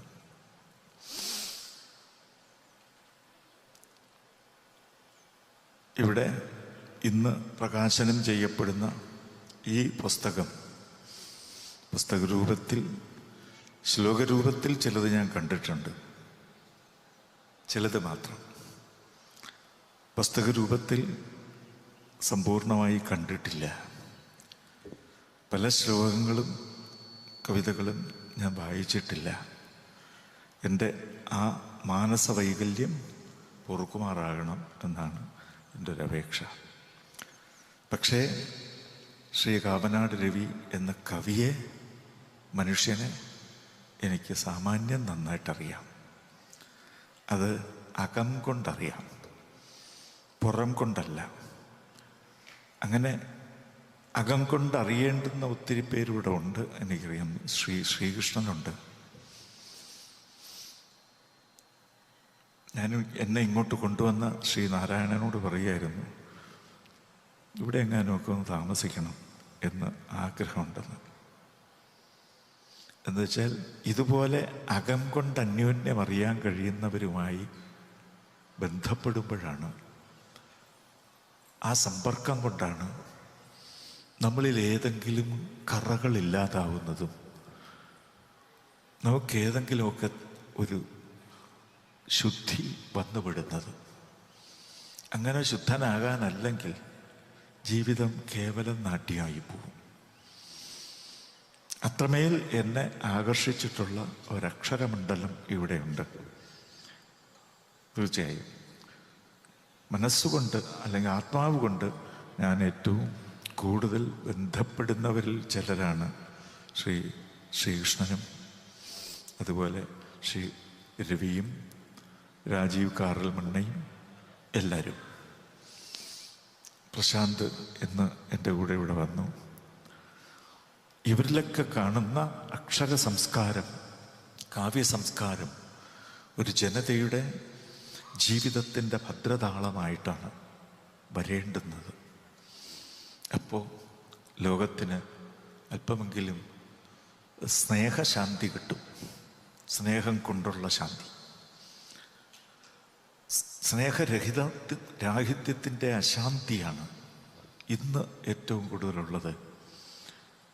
ആ അശാന്തിയെ കൂടെ പ്രതിഫലിപ്പിക്കുന്ന രീതിയിലാണ് ശ്രീ രവിയുടെ ശ്ലോകങ്ങളും മറ്റ് കവിതകളും എന്ന് ഇവിടെ പുസ്തകത്തെ പരിചയപ്പെടുത്തി കേട്ടുകൊണ്ടിരുന്നപ്പോൾ എനിക്ക് കൂടുതൽ മനസ്സിലായി. എപ്പോഴും കവി സ്നേഹപക്ഷത്താണ്. എവിടെ ആതുരതയുണ്ടോ, എവിടെ ദൈന്യം ഉണ്ടോ, അവിടെ സാന്ത്വനമായി നിൽക്കുന്നവനും ഔഷധമായി സ്വയം അലിയുന്നവനും ആയിരിക്കും കവി എന്ന് പലപ്പോഴും തോന്നിയിട്ടുണ്ട്. ഞാനങ്ങനെയാണോ എന്ന് ചോദിച്ചാൽ ആയിരിക്കില്ല. കാരണം ഞാൻ നല്ല കവിയായി കഴിഞ്ഞിട്ടില്ല. അതിനിയും ഒരുപാട് പ്രക്രിയകൾക്ക് ശേഷമേ വരാൻ, അഥവാ പറ്റുമെങ്കിൽ വരാൻ പറ്റൂ. ഞാൻ എന്നെ സ്വയം ഇങ്ങനെ പരുവപ്പെടുത്താൻ ശ്രമിച്ചുകൊണ്ടിരിക്കുന്ന ഒരാൾ മാത്രമാണ്. പക്ഷേ സത്കവിതയെക്കുറിച്ചൊരു ബോധം അറിയാതെങ്കിലും നമ്മളിലുണ്ട്. ഏറ്റവും നല്ല കവിത ഏറ്റവും നല്ല രസായനമായിരിക്കും എന്ന് എനിക്കെപ്പോഴും തോന്നാറുണ്ട്. ആ രസായനത്തിൽ മൂലികകളെല്ലാം ചേർന്നിരിക്കും, മാറി മാറിയായിരിക്കും, എങ്കിലും എല്ലാത്തിലും ചിലപ്പോൾ ചേരും, വേണ്ടുന്നതെല്ലാം ചേരും. അങ്ങനെ ചേരുന്ന മൂലികകൾ മധുരമായി, രസവത്തായി, ശരിക്കുള്ള പരമരസം എന്ന് പറയുന്ന ബ്രഹ്മാനന്ദം തന്നെയായി നമ്മിലേക്ക് പ്രസരിക്കും. അതിൽ നിന്നാണ് നമ്മുടെ ശരിയായിട്ടുള്ള പ്രജ്ഞാനം വരുന്നത് എന്ന് തോന്നിയിട്ടുണ്ട്. അത്തരത്തിൽ കവിത പരിണമിപ്പിക്കാൻ പലരും നമുക്കുണ്ടായി. ഏറ്റവും പൂജനീയരായ ഒത്തിരി പേരുണ്ടായി. അതിൻ്റെ പിന്നാലെ വരുന്നവർ പലരും ഇപ്പോഴും പൂജനീയരായി തന്നെയുണ്ട്. ഒരുപാട് ഭ്രംശങ്ങൾ ഈ മാർഗത്തിൽ വന്നിട്ടുണ്ട്. ചിലത് നന്നായിട്ടുണ്ട്, ചിലത് പുതുക്കം കൊണ്ട് ആകർഷകമായിട്ടുണ്ട്, ചിലത് പഴക്കം കൊണ്ട് മോശമായിട്ടുമുണ്ട്. അതേസമയം ചിലത് പകിട്ടുകൊണ്ട് മിന്നി പൊലിഞ്ഞിട്ടുമുണ്ട്. പൊലിഞ്ഞു പോകുന്നതിനെ വാഴ്ത്തുന്ന കാലമാണിത്. പെട്ടെന്ന് പൊലിഞ്ഞു പോകുന്നതിനെ വാഴ്ത്തുന്ന കാലമാണ്. നമ്മൾ ഉദ്ദേശിക്കുന്നത് എപ്പോഴും കവിത നേരത്തെ പറഞ്ഞതുപോലെ തന്നെ ഔഷധമാവുക, സാന്ത്വനമാവുക, അല്ലെങ്കിൽ കാരുണ്യം ആവുക. കരുണവേദിത്വം കൊണ്ടാണ്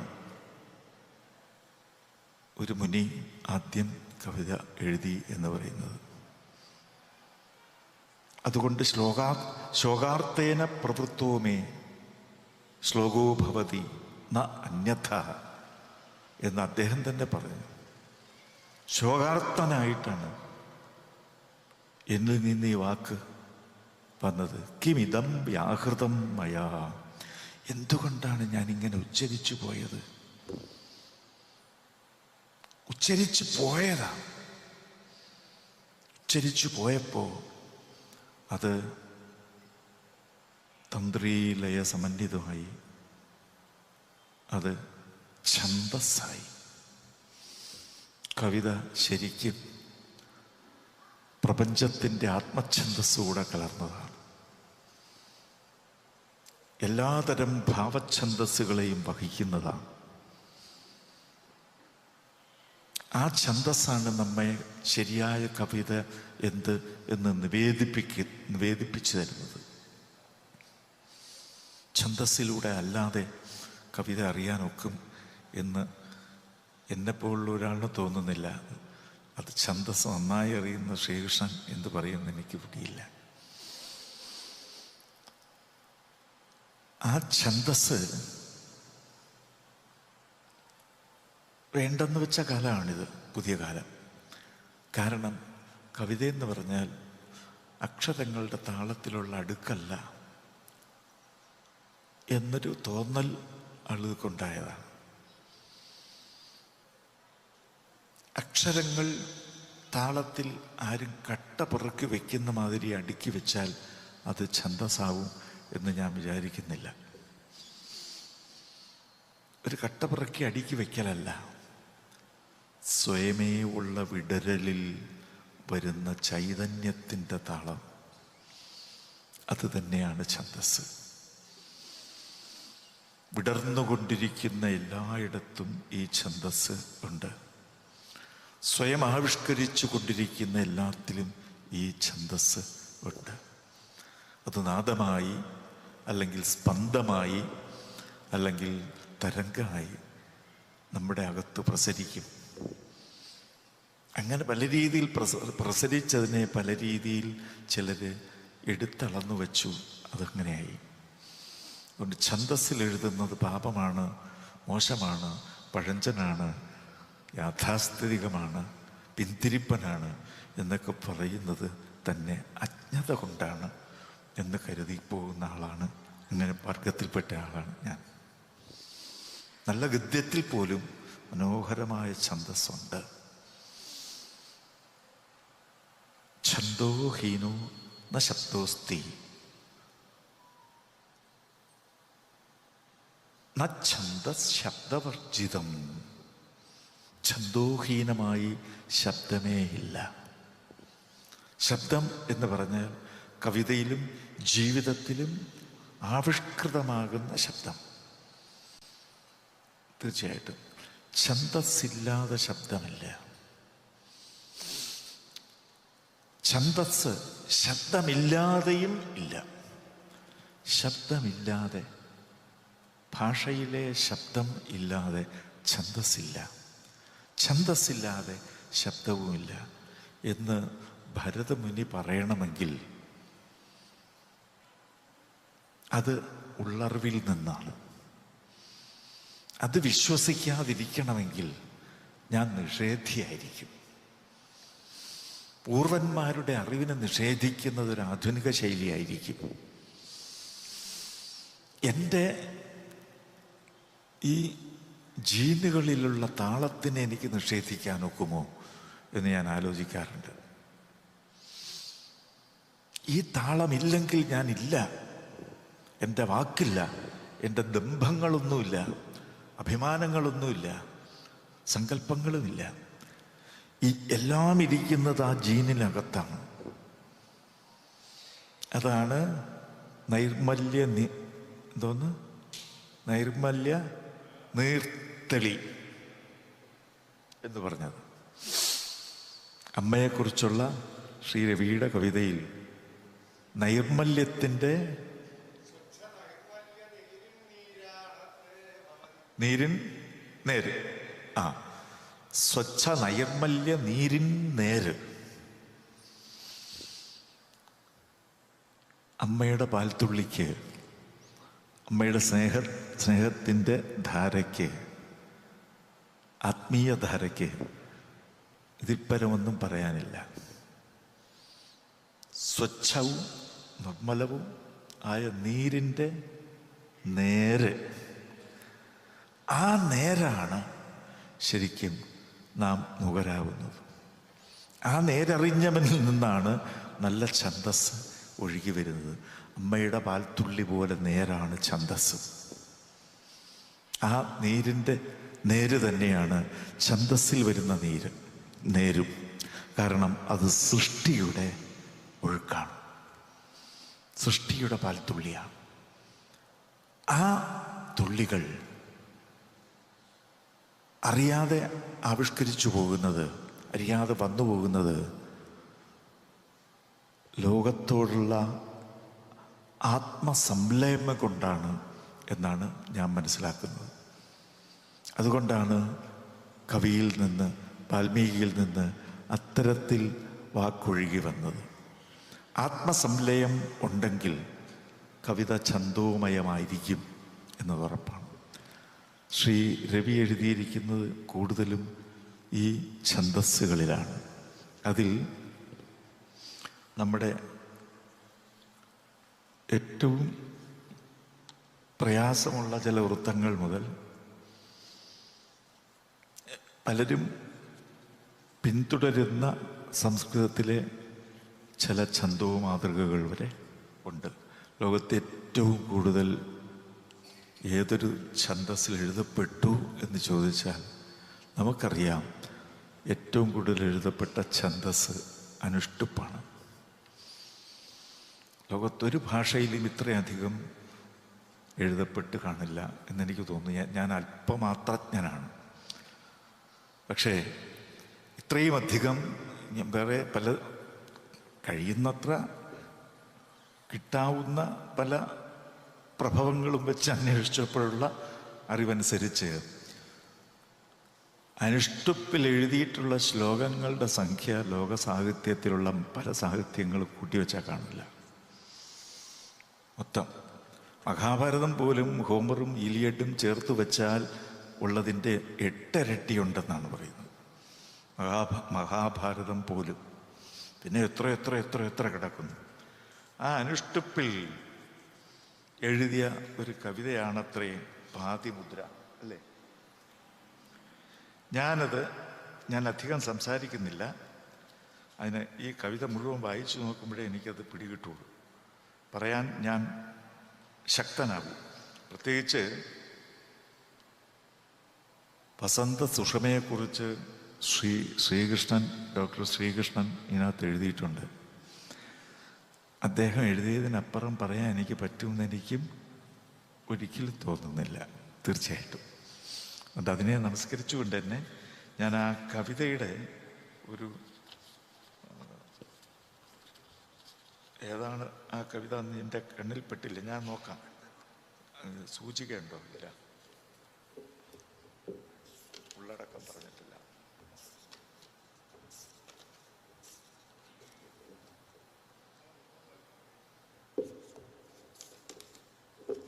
പാതിമുദ്ര 7 അനുഷ്ടുപ് ശ്ലോകങ്ങളാണ്. ഞാൻ ഇപ്പം നോക്കിയപ്പോൾ ഇവിടത്തെ കാടുകയറി പറയുന്നു എന്ന് വിചാരിക്കരുത്. കേരളത്തിലെ വളരെ പ്രഥിതരായ പ്രതിഷ്ഠിതരെന്നെല്ലാവരും വാഴ്ത്തുന്ന സ്വാഭിമാനികളായ ഒരുപാട് പേർ അനുഷ്ടുപ്പിൽ എഴുതിയിട്ടുണ്ട്, കുഴഞ്ഞു വീണിട്ടുമുണ്ട്, ഇപ്പോഴും വീണുകൊണ്ടിരിക്കുന്നുമുണ്ട്. പേര് പറയുന്നത് ശരിയല്ല.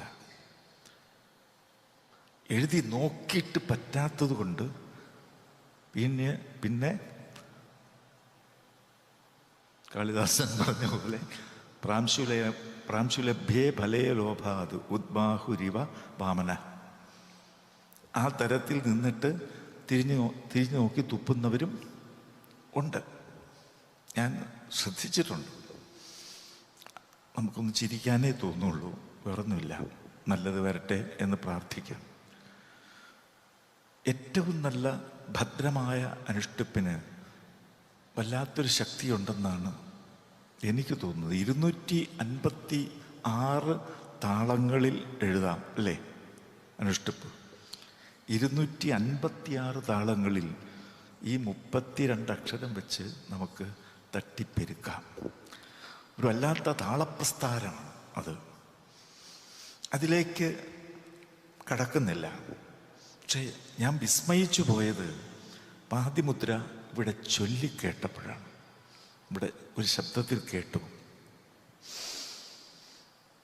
ആ ആളിൻ്റെ ശബ്ദം ഞാൻ നേരത്തെ കേട്ടിട്ടുണ്ടെങ്കിലും ഇതാരാണിത് പാടിയത് എന്ന് ഞാൻ പെട്ടെന്ന് ആലോചിച്ച് പിടികിട്ടിയില്ല.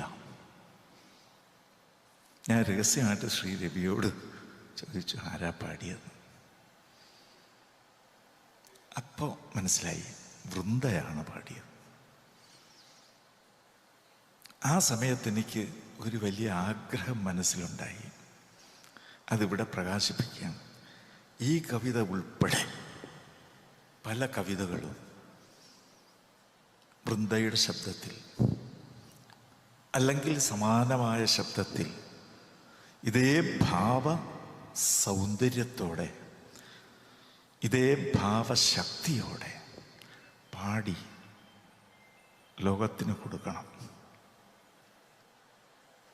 എന്താണ് ഈ ശബ്ദമന്ത്രത്തിൻ്റെ ശക്തി എന്ന്, ഈ ഛന്ദസ്സിൻ്റെയും ഇതുപോലുള്ള ഛന്ദസ്സുകളുടെയും ശക്തി എന്ന് ആസ്വദിച്ചറിയട്ടെ ജനം, അതിലേക്ക് വരട്ടെ.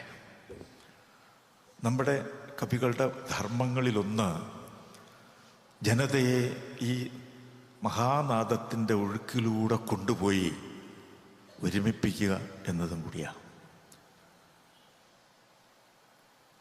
ഈ കാവ്യാസ്വാദനത്തിൻ്റെ പ്രവാഹത്തിലല്ലാതെ, ഒരു ഭാഷയുടെ ഒരുമിച്ചുള്ള പ്രയോഗത്തിലല്ലാതെ ഒരു ജനത്തിൻ്റെ ബോധധാരയ്ക്ക് ഒരു ലയം കിട്ടില്ല. നമ്മുടെ കളക്റ്റീവ് അൺകോൺഷ്യസ് എന്ന് പറയുന്നത് ഒരുമിച്ച് പോകണമെങ്കിൽ അവർക്ക് ഒരേ ശ്രുതിയിൽ ഒഴുകാൻ കഴിയണം, ഒരേ ഛന്ദസ്സിൽ ഒഴുകാൻ കഴിയണം. ഇപ്പം പലരും പലതായിട്ട് അവരെ ഭിന്നിപ്പിച്ച് ചെതറിപ്പിച്ച് ആത്മതാളം അറിയാത്തവരാക്കി കൊണ്ടുപോവുകയാണ്. ഒരു നാടിൻ്റെ സഹസ്രവർഷങ്ങളായി ഒഴുകി വന്ന ആത്മതാളത്തെ ഇതിലൂടെ അനുഭവിപ്പിക്കാൻ കഴിഞ്ഞാൽ ഞാൻ ഉറച്ചു വിശ്വസിക്കുന്നു എല്ലാ ജനവും ഇതിലേക്ക് വരും. കാരണം ലോകത്തിലെ ഏറ്റവും അപാരമായ ശക്തി, ഒരു ജനതയുടെ ഏറ്റവും അപാരമായ ശക്തി ആ സമൂഹത്തിൻ്റെ സഹസ്രാബ്ദങ്ങളായിട്ടുള്ള ബോധത്തിൻ്റെ ഒഴുക്കിൻ്റെ ശക്തിയാണ്. ആ ഒഴുക്ക് മുഴുവൻ നമുക്ക് പ്രത്യക്ഷമായി അനുഭവിക്കാൻ കഴിയുന്നത് സംഗീതത്തിലൂടെയാണ്. ഞാൻ ശരിയാണോ എന്തോ? സംഗീതത്തിലൂടെയാണ്. ആ സംഗീതം കൊടുത്താൽ ഏത് ജനവും പിറകെ വരും. പശുർവേത്തി ശിശുർവേത്തി എന്നൊക്കെ പറയും. ആ ഗാനം അല്ല, ഭാഷയുടെ ഛന്ദസ്സിൻ്റെ ശരിയായിട്ടുള്ള ഒഴുക്ക്. അതിൽ ഒരു ദേശത്തിൻ്റെ മനസ്സ് മുഴുവൻ ഒഴുകിക്കൊണ്ടേയിരിക്കുന്നുണ്ട്. 10,000 വർഷം മുമ്പുള്ള നമ്മുടെ പിതാമഹന്മാരുടെ ഉച്ചാരണം പോലും, അവരുടെ ആത്മീയമായ താളം പോലും ഒഴുകിക്കൊണ്ടിരിക്കുന്നുണ്ട് ഈ ഛന്ദസ്സിൽ. അതിനെ ഒഴുക്കണം. അത് കൊടുത്തു കഴിഞ്ഞാൽ എല്ലാ ജനവും ഇത് ഞാനുമാണ് എന്നറിഞ്ഞു പോവും, അതിലേക്ക് വന്നു പോവും. ഞാൻ വിചാരിക്കുന്ന അങ്ങനെയാണ്. അതുകൊണ്ട് ഈ മനോഹരമായ ആടിക്കാറ്റിൻ്റെ താളത്തിൽ കലാശം വച്ചു കാലവും കൂടുവിട്ടു പറന്നേ പോയി മിനുക്കിൻ ശിവപക്ഷിയും, സുന്ദരമായ രചനയാണ്. നേരത്തെ അദ്ദേഹം പറഞ്ഞു സൗഷ്ഠവം. ഭാഷ സുഷ്ഠുവായിരിക്കുക, ശരിയായ കണക്കൊത്ത ശരീരത്തിനെയാണ് സൗഷ്ഠവം എന്ന് പറയുന്നത്, അല്ലേ? എല്ലാ കണക്കും ഒത്ത ശരീരത്തിൻ്റെ അളവിനെയാണ്, ശില്പശക്തിയെയാണ് സൗഷ്ഠവം എന്ന് പറയുന്നത്. ഇതും ഭരതൻ പറഞ്ഞിട്ടുണ്ട്. ശബ്ദം പോലും സുഷ്ഠുവായിരിക്കണം എന്ന് ഭരതൻ നാട്യശാസ്ത്രത്തിൽ പറഞ്ഞിട്ടുണ്ട്. ആ സൗഷ്ഠവം ഈ പദ്യത്തിൻ്റെ രചനയിൽ വരണമെങ്കിൽ ഇതിന് സഹജജന്മമാണുള്ളതെന്നർത്ഥം. ഒരു പദ്യം ജനിക്കുന്നത് ഉണ്ടാക്കുന്നതല്ല, അക്ഷരമന്യം ഉണ്ടാക്കുകയല്ല, സഹജമായി വരണം. സഹജമായി വരുന്നതിൻ്റെ ചന്തം AI കൊണ്ടുണ്ടാക്കിയാൽ ഉണ്ടാവില്ല. അത് ഏറ്റവും കൂടുതൽ ശ്രദ്ധിക്കാവുന്നതാണ്. AI എന്നത് കൊണ്ട് കവിത എഴുതാമെന്നും നോവൽ എഴുതാമെന്നും വിചാരിക്കുന്നവരുണ്ട്. അതുകൊണ്ട് ഞാൻ അതിനെക്കുറിച്ച് കൂടുതൽ പറയുന്നില്ല, അത് ശരിയല്ല. പക്ഷേ ഈ സഹജമായ സർഗം വിശേഷേണയുള്ള സർഗമായി, ശരിക്കുള്ള വിസർഗമായി, വികാസമായി മനസ്സിലേക്ക് ചെല്ലും. അതൊരു വലിയ കാര്യമാണ്. അതുകൊണ്ട്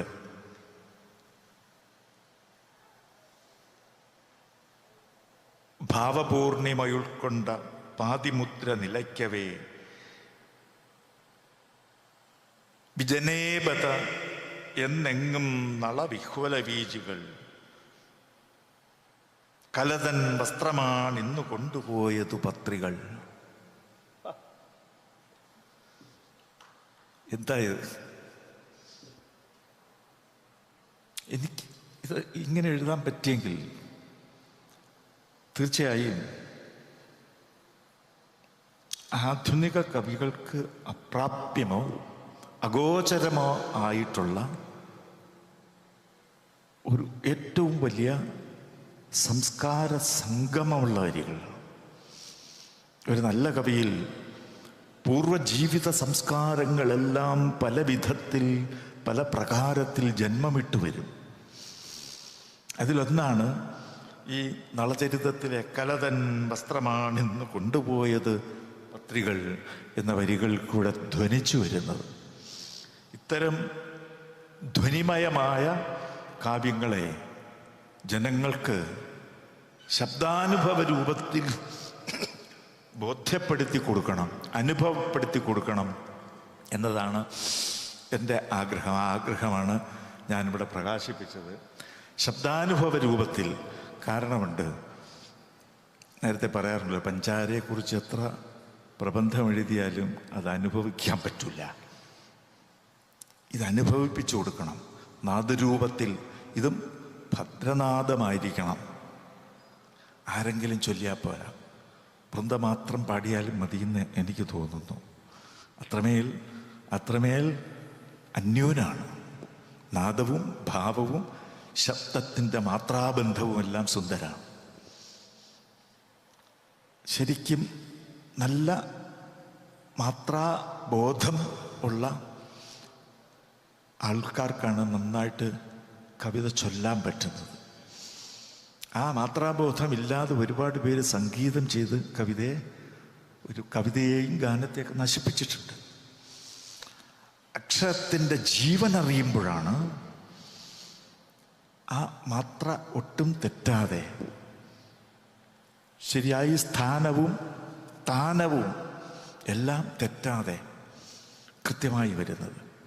അങ്ങനെയാണെങ്കിൽ ഈ കൃത്യം ഇപ്പം ചൊല്ലിയ ഞാനവിടെ കേട്ടപ്പോഴാണ് അനുഷ്ഠിപ്പാണ് എന്ന് മനസ്സിലായത്. വായിച്ചിട്ടല്ല.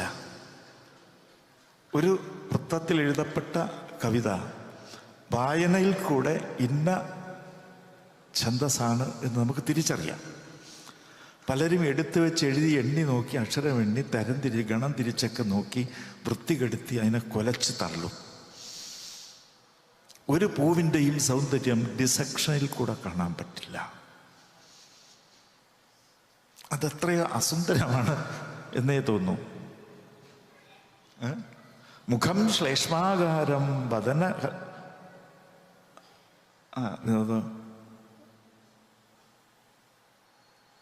ഇത് പറയാറുണ്ട്. വദന കലാനാഥനാണെന്ന് ഭർതൃഹരി പറയുന്നതാണ്.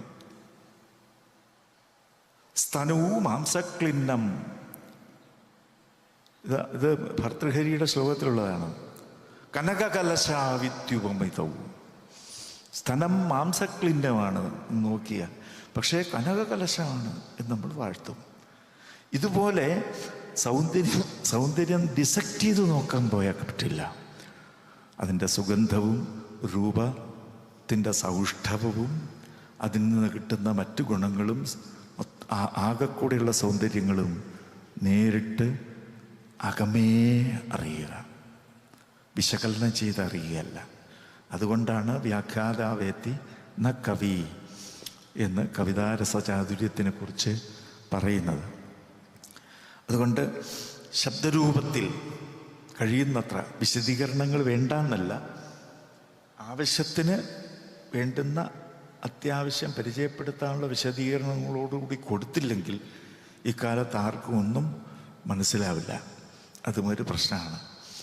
അതുകൊണ്ട് അത്യാവശ്യം വിശദീകരണം കൂടെ കൊടുത്ത് അതിൻ്റെ മാത്രാബന്ധങ്ങൾ തെറ്റാതെ നന്നായി ചൊല്ലിക്കൊടുത്താൽ മറഞ്ഞുപോയ സ്മൃതികളെ വീണ്ടെടുക്കാൻ നമ്മുടെ ജനതയെ സഹായിക്കാൻ പറ്റും. അവരെ നല്ല അക്ഷരത്തിലേക്ക് തിരിച്ചു കൊണ്ടുവരാം. അതിലേക്ക് പാതി മുദ്ര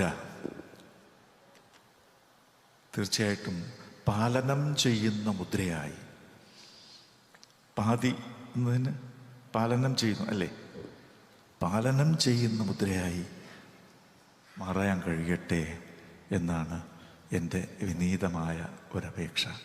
പാലനം ചെയ്യുന്ന മുദ്ര ധാരാളം പ്രയോഗിക്കുന്ന ആളാണ് ശ്രീ രവി. അദ്ദേഹം താന്ത്രികമായ മുദ്രകൾ നന്നായിട്ട് അറിയുന്ന ആളാണ്. അതുകൊണ്ട് ഈ പാതിമുദ്ര എന്നതിന് അദ്ദേഹത്തിൻ്റെ ആത്മമുദ്രയുമായും ബന്ധം ഉണ്ട്. ഓരോ മുദ്രയും ഓരോ ശക്തിയും ഓരോ അർത്ഥവും ആണ്. അതുകൊണ്ട് കഥകളി മാത്രമല്ല ഈ പാതിമുദ്ര എന്ന കവിതയിൽ ധ്വനിക്കുന്നത് നമ്മുടെ ജ്ഞാനമണ്ഡലങ്ങളും ആസ്വാദന മണ്ഡലങ്ങളും സങ്കല്പമണ്ഡലങ്ങളും ഒക്കെയാണ്.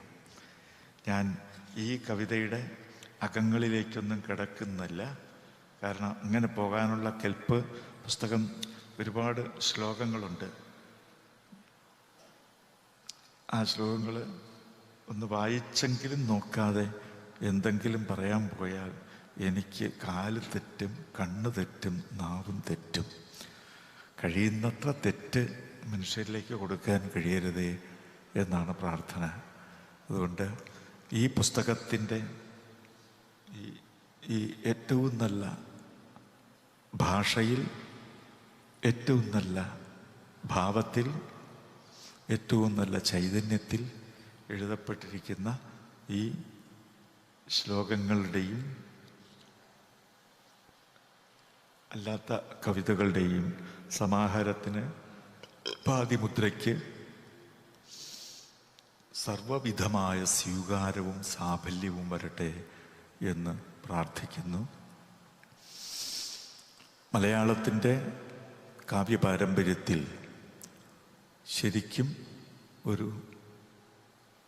ശരിക്കും പറഞ്ഞാൽ ഒരു രസായന ചികിത്സയായി ഇതിനെ ഉപയോഗപ്പെടുത്താൻ നമുക്ക് കഴിയുമാറാകട്ടെ എന്ന് വിനീതമായി പ്രാർത്ഥിക്കുന്നു. ഇങ്ങനെ ഒരു സന്ദർഭത്തിൽ എനിക്ക് ഇത്തരത്തിൽ ഒരു യോഗം തന്നതിന് ശ്രീ രവിയെയും മറ്റെല്ലാവരെയും ഞാൻ പ്രണമിക്കുന്നു. സഹിച്ചതിന് നിങ്ങളെയും നമസ്കരിക്കുന്നു. എല്ലാവർക്കും നമസ്കാരം.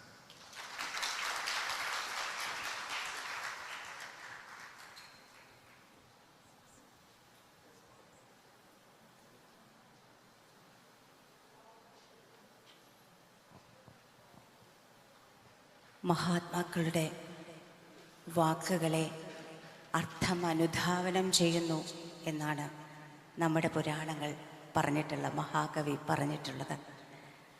ശ്രീ മധുസൂദനൻ നായരുടെ വാക്കുകൾ ധന്യമാകട്ടെ, സത്യമാകട്ടെ എന്ന പ്രാർത്ഥനയോടെ സദസ്സിനോട് സംവദിക്കാൻ ശ്രീമതി പത്മജ അന്തർജനത്തെ ആദരപൂർവ്വം ക്ഷണിക്കുന്നു.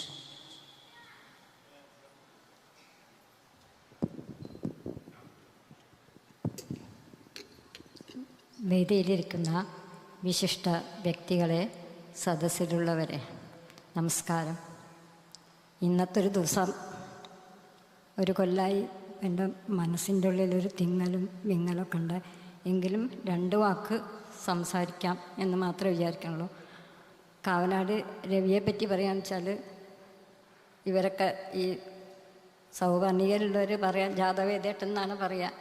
ആ ജാതവേദേട്ടനും ഈ രവിയും കൂടി വളരെ ആത്മസുഹൃത്ത്, ആത്മബന്ധം, എന്താ ഗുരുശിഷ്യൻ എന്താ പറയേണ്ടത് ശരില്ല, കൊല്ലങ്ങളായിട്ടുള്ള ഒരു പരിചയമാണ്. ഞാൻ സംശയിക്കുകയാണ്, അദ്ദേഹം ചിലപ്പോൾ ഈ കാവനാട് രവി ഒരു പുസ്തകം പ്രകാശനം ചെയ്യുമ്പോൾ അത് ജാതവേദേട്ടന് കൊടുക്കണം എന്ന് മനസ്സിൽ എന്തെങ്കിലും വിചാരിച്ചിട്ടുണ്ടായിരിക്കാം. അതുകൊണ്ട് ഞാനിത് വാങ്ങിയെന്നുള്ളൂ. അദ്ദേഹത്തെ മനസ്സിൽ സ്മരിച്ചുകൊണ്ട് നല്ലവണ്ണം സ്മരിച്ചുകൊണ്ടാണ് ഞാൻ ഈ പുസ്തകം വാങ്ങിയത്. പിന്നെ ഈ പുസ്തകത്തിൻ്റെ കാര്യം ആധികാരികമായി എനിക്ക് പറയാൻ കഴിയില്ല. എന്തായാലും അദ്ദേഹത്തിന് രവിക്കിന് കൂടുതൽ ശ്ലോകങ്ങളും കവിതകളും രചിക്കാൻ കഴിയട്ടെ, അതിന് ദൈവം അനുഗ്രഹിക്കട്ടെ. പിന്നെ പ്രൊഫസർ മധുസൂദനൻ നായരുടെ ചില കവിതകൾ കേൾക്കലും വായിക്കലൊക്കെ ഉണ്ടായിട്ടുണ്ട്. പക്ഷെ ഞാൻ കൂടുതൽ അറിയാൻ കഴിഞ്ഞത് കുറേ കൊല്ലങ്ങൾ മുമ്പ് മാമ്പഴം എന്നുള്ളൊരു പരിപാടി TV-യിൽ ഉണ്ടായിരുന്നു. അന്ന് അദ്ദേഹം അതിലൊരു വിധികർത്താവായിട്ടുണ്ടായിരുന്നു. അപ്പോൾ അത് നമ്മൾ കാണുമ്പോൾ അദ്ദേഹം കുട്ടികളെ ചൊല്ലൽ കഴിഞ്ഞാൽ അതിനെപ്പറ്റി വളരെ നല്ല രീതിയിൽ കുട്ടികൾക്ക് മാർഗം ഉപദേശിച്ചു കൊടുക്കുകയൊക്കെ ഉണ്ടായിരുന്നു. അപ്പോൾ അദ്ദേഹത്തിൻ്റെ ഇത്രയും നല്ലൊരു വ്യക്തിയായിരുന്ന എനിക്ക് ഈ പുസ്തകം സ്വീകരിക്കാൻ കഴിഞ്ഞതും വളരെ ഭാഗ്യമായിട്ട് ഞാൻ കരുതാണ്. പിന്നെ സൗവർണികയെ പറ്റി പറയുമ്പോൾ പല വാർഷിക ആഘോഷങ്ങൾക്കും ഞാൻ പങ്കെടുത്തിട്ടുണ്ട്. എനിക്ക് വളരെ അന്ന് പങ്കെടുക്കുമ്പോൾ വലിയ വലിയ ആൾക്കാരുടെ പ്രഭാഷണമൊക്കെ കേൾക്കാൻ നമുക്കൊന്നും അറിയില്ല. അപ്പോൾ അത് അന്ന് ആ ദിവസം കേട്ടു കഴിഞ്ഞാൽ ഒരു മനസ്സിന് തന്നെ ഒരു സന്തോഷമാണ്. അപ്പോൾ സൗപർണികയിലുള്ള ഓരോ വ്യക്തികളും അതെ ഈ സാഹിത്യവേദിയിൽ പലതരത്തിലും അക്ഷരലോകം ചെല്ലൽ, സമസ്യാപൂരണം, കവിതാലാപനം, കാവ്യകേളി, അങ്ങനെ പല രീതിയിലും കുട്ടികളും വലിയവരൊക്കെ വളരെ നന്നായി പ്രതിഫലിക്കുന്നുണ്ട്. അപ്പം ഇനി പറയാനുള്ളത് ഈ സൗവർണിക കൂട്ടായ്മ നന്നായി വളരെ നന്നായി കൂടുതൽ ആളുകൾക്ക് ഇതിൽ പങ്കെടുത്ത് ഓരോ വ്യക്തിക്കും ഓരോ തരത്തിലുള്ള കഴിവാവും അത് കൂടുതൽ ഉയർച്ചയിലേക്ക് നയിക്കാൻ കഴിയട്ടെ. ഇന്നത്തെ ഈ പരിപാടി എന്താ പറയുക, രവിയൊക്കെയാണ് ഇതിൻ്റെ പ്രധാനം ചെയ്ത ഈ സംഘാടകർക്ക് ഞാൻ വളരെ നന്ദി പറയാണ്. എല്ലാവരോടും നന്ദി പറഞ്ഞ് നിർത്തുന്നു. അനുഗ്രഹാശിസ്സുകൾക്ക് സാദര പ്രണാമം. ആശംസ അർപ്പിച്ച് സംസാരിക്കുന്നതിനായി ശ്രീ മധുരാജനെ ക്ഷണിക്കുന്നു. സഭയ്ക്ക് വന്ദനം. ആശംസയല്ല, അഭിവാദ്യം. രവിയേട്ടനെ പരിചയപ്പെട്ടത് സൗപർണികയിൽ കൂടെയാണ്. ഈ പുസ്തകം ഞാൻ വായിച്ചിട്ടില്ലെങ്കിലും ഈ പുസ്തകത്തിലുള്ള പല ശ്ലോകങ്ങളും സൗപർണിക കവി സദസ്സിൽ കൂടെ പരിചയപ്പെട്ടതാവുമെന്ന് ഞാൻ വിചാരിക്കുന്നു. കവി പറഞ്ഞ ചില കാര്യങ്ങൾ, മഹാകവി പറഞ്ഞ ചില കാര്യങ്ങൾ എൻ്റെ ശ്രദ്ധയിൽപ്പെട്ടു. അത് വളരെ സൂക്ഷിച്ച് ഞാൻ ആലോചിച്ച സമയത്ത് രവിയേട്ടൻ്റെ ഈ ഒരു വിശേഷം പറയണമെന്ന് കൂടി എനിക്ക് തോന്നിയിട്ടുണ്ട്. രവിയേട്ടൻ്റെ ചില ശ്ലോകങ്ങൾ ഞാൻ ശ്ലോകം കേൾക്കാൻ ഇഷ്ടപ്പെടുന്നതാണ്, കുറച്ചൊക്കെ ചൊല്ലാനും പഠിച്ചു. അങ്ങനെ 1000 ശ്ലോകം പഠിച്ചു കഴിഞ്ഞാൽ അരക്കവിയാവും എന്നൊക്കെയുള്ള മോഹത്തിൽ 1-2 ശ്ലോകങ്ങൾ എഴുതുകയും ചെയ്യും. ഞാൻ ശ്രദ്ധിച്ചത് രവിയേട്ടൻ്റെ ശ്ലോകങ്ങളിൽ കൂടി അതെനിക്ക് തോന്നുന്നു കൈതക്കൽ മഹാകവിയുടെ ശിക്ഷണത്തിൽ നിന്ന് അനുശീലിച്ചെടുത്തതാണെന്ന് തോന്നുന്നു. ദീർഘസമസ്ത പദങ്ങളെ സംസ്കൃതത്തിന് കൊടുക്കാൻ സാധിച്ചിട്ടുള്ള ആ ദീർഘസമസ്ത പദങ്ങളെ ശ്ലോകങ്ങളിൽ ഉപയോഗിക്കുന്ന വളരെ കുറച്ച് മലയാള കവികളിൽ ഒരാളാണ് രവിയേട്ടനെന്ന് തോന്നുന്നു. അതിനൊരു പക്ഷേ ചില ആൾക്കാർ പരിഹാസമായിട്ട് കാണേക്കാം. VKG കവിതകളെപ്പോലും അക്ഷരശ്ലോകക്കാർക്ക് നീട്ടി ചൊല്ലാൻ പറ്റുന്നത് എന്നല്ലാതെ ഇതിന് വലിയ കേമത്തൊന്നും ഇല്ല എന്ന് ജോസഫ് ഉണ്ടശ്ശേരി മാഷടക്കം ആക്ഷേപിച്ചിരുന്നു എന്ന് ഞാൻ കേട്ടിട്ടുണ്ട്, വായിച്ചിട്ടുണ്ട്. അത് ശരിക്ക് അതാണ് വാസ്തവം എന്ന് എനിക്ക് അനുഭവമുള്ളത്. അതായത് വാസ്തവം എന്ന് വെച്ചാൽ ഈ ദീർഘസമസ്ത പദങ്ങൾ ഉണ്ടാക്കുന്ന ശക്തിയാണ് ഭാഷയുടെ ശക്തി എന്ന് എനിക്ക് ബോധ്യമുള്ളത് കൊണ്ട് ഒരു കാര്യം പറയട്ടെ. നമ്മൾ ഗണപതിനെയും സരസ്വതിനെയും ആരാധിക്കില്ലേ? ഗണപതി എന്ന് പറഞ്ഞാൽ നമ്മൾ ഈ പ്രപഞ്ചത്തിനെ മനസ്സിലാക്കുന്നത്, ഭാഷയിൽ കൂടി മനസ്സിലാക്കി സൂക്ഷിക്കുന്നത് കാറ്റഗറൈസേഷനിൽ കൂടിയാണ്. ഓരോ വാക്കും ഒരു കാറ്റഗറീനെയാണ് സൂചിപ്പിക്കുന്നത്. ആ കാറ്റഗറീൻ്റെ ഉള്ളിൽ വളരെയധികം അർത്ഥങ്ങളുണ്ട്. അങ്ങനെ 2 വാക്കുകളെ തമ്മിൽ അടുത്തടുത്ത് ചേർത്ത് വയ്ക്കുമ്പോൾ ഒരു വാക്കിൻ്റെ അർത്ഥം മനസ്സിലാക്കി അടുത്ത വാക്കിൻ്റെ അർത്ഥത്തിലേക്ക് സരിപ്പിക്കുന്ന ആ മനസ്സിൻ്റെ ശക്തിയാണ് സരസ്വതി. ഇത് കവികൾ ധാരാളം ഉപയോഗിക്കുന്നുണ്ട്. ഇപ്പം കമലനയനൻ എന്ന് പറഞ്ഞാൽ കമലവും നയനവും തമ്മിൽ എന്തോ ഒരു ബന്ധമുണ്ട് എന്ന് നമ്മുടെ മനസ്സിനോട് സൂചിപ്പിച്ച് ആലോചിപ്പിക്കുന്ന ആ ഭാവന, അതാണ് സരസ്വതി.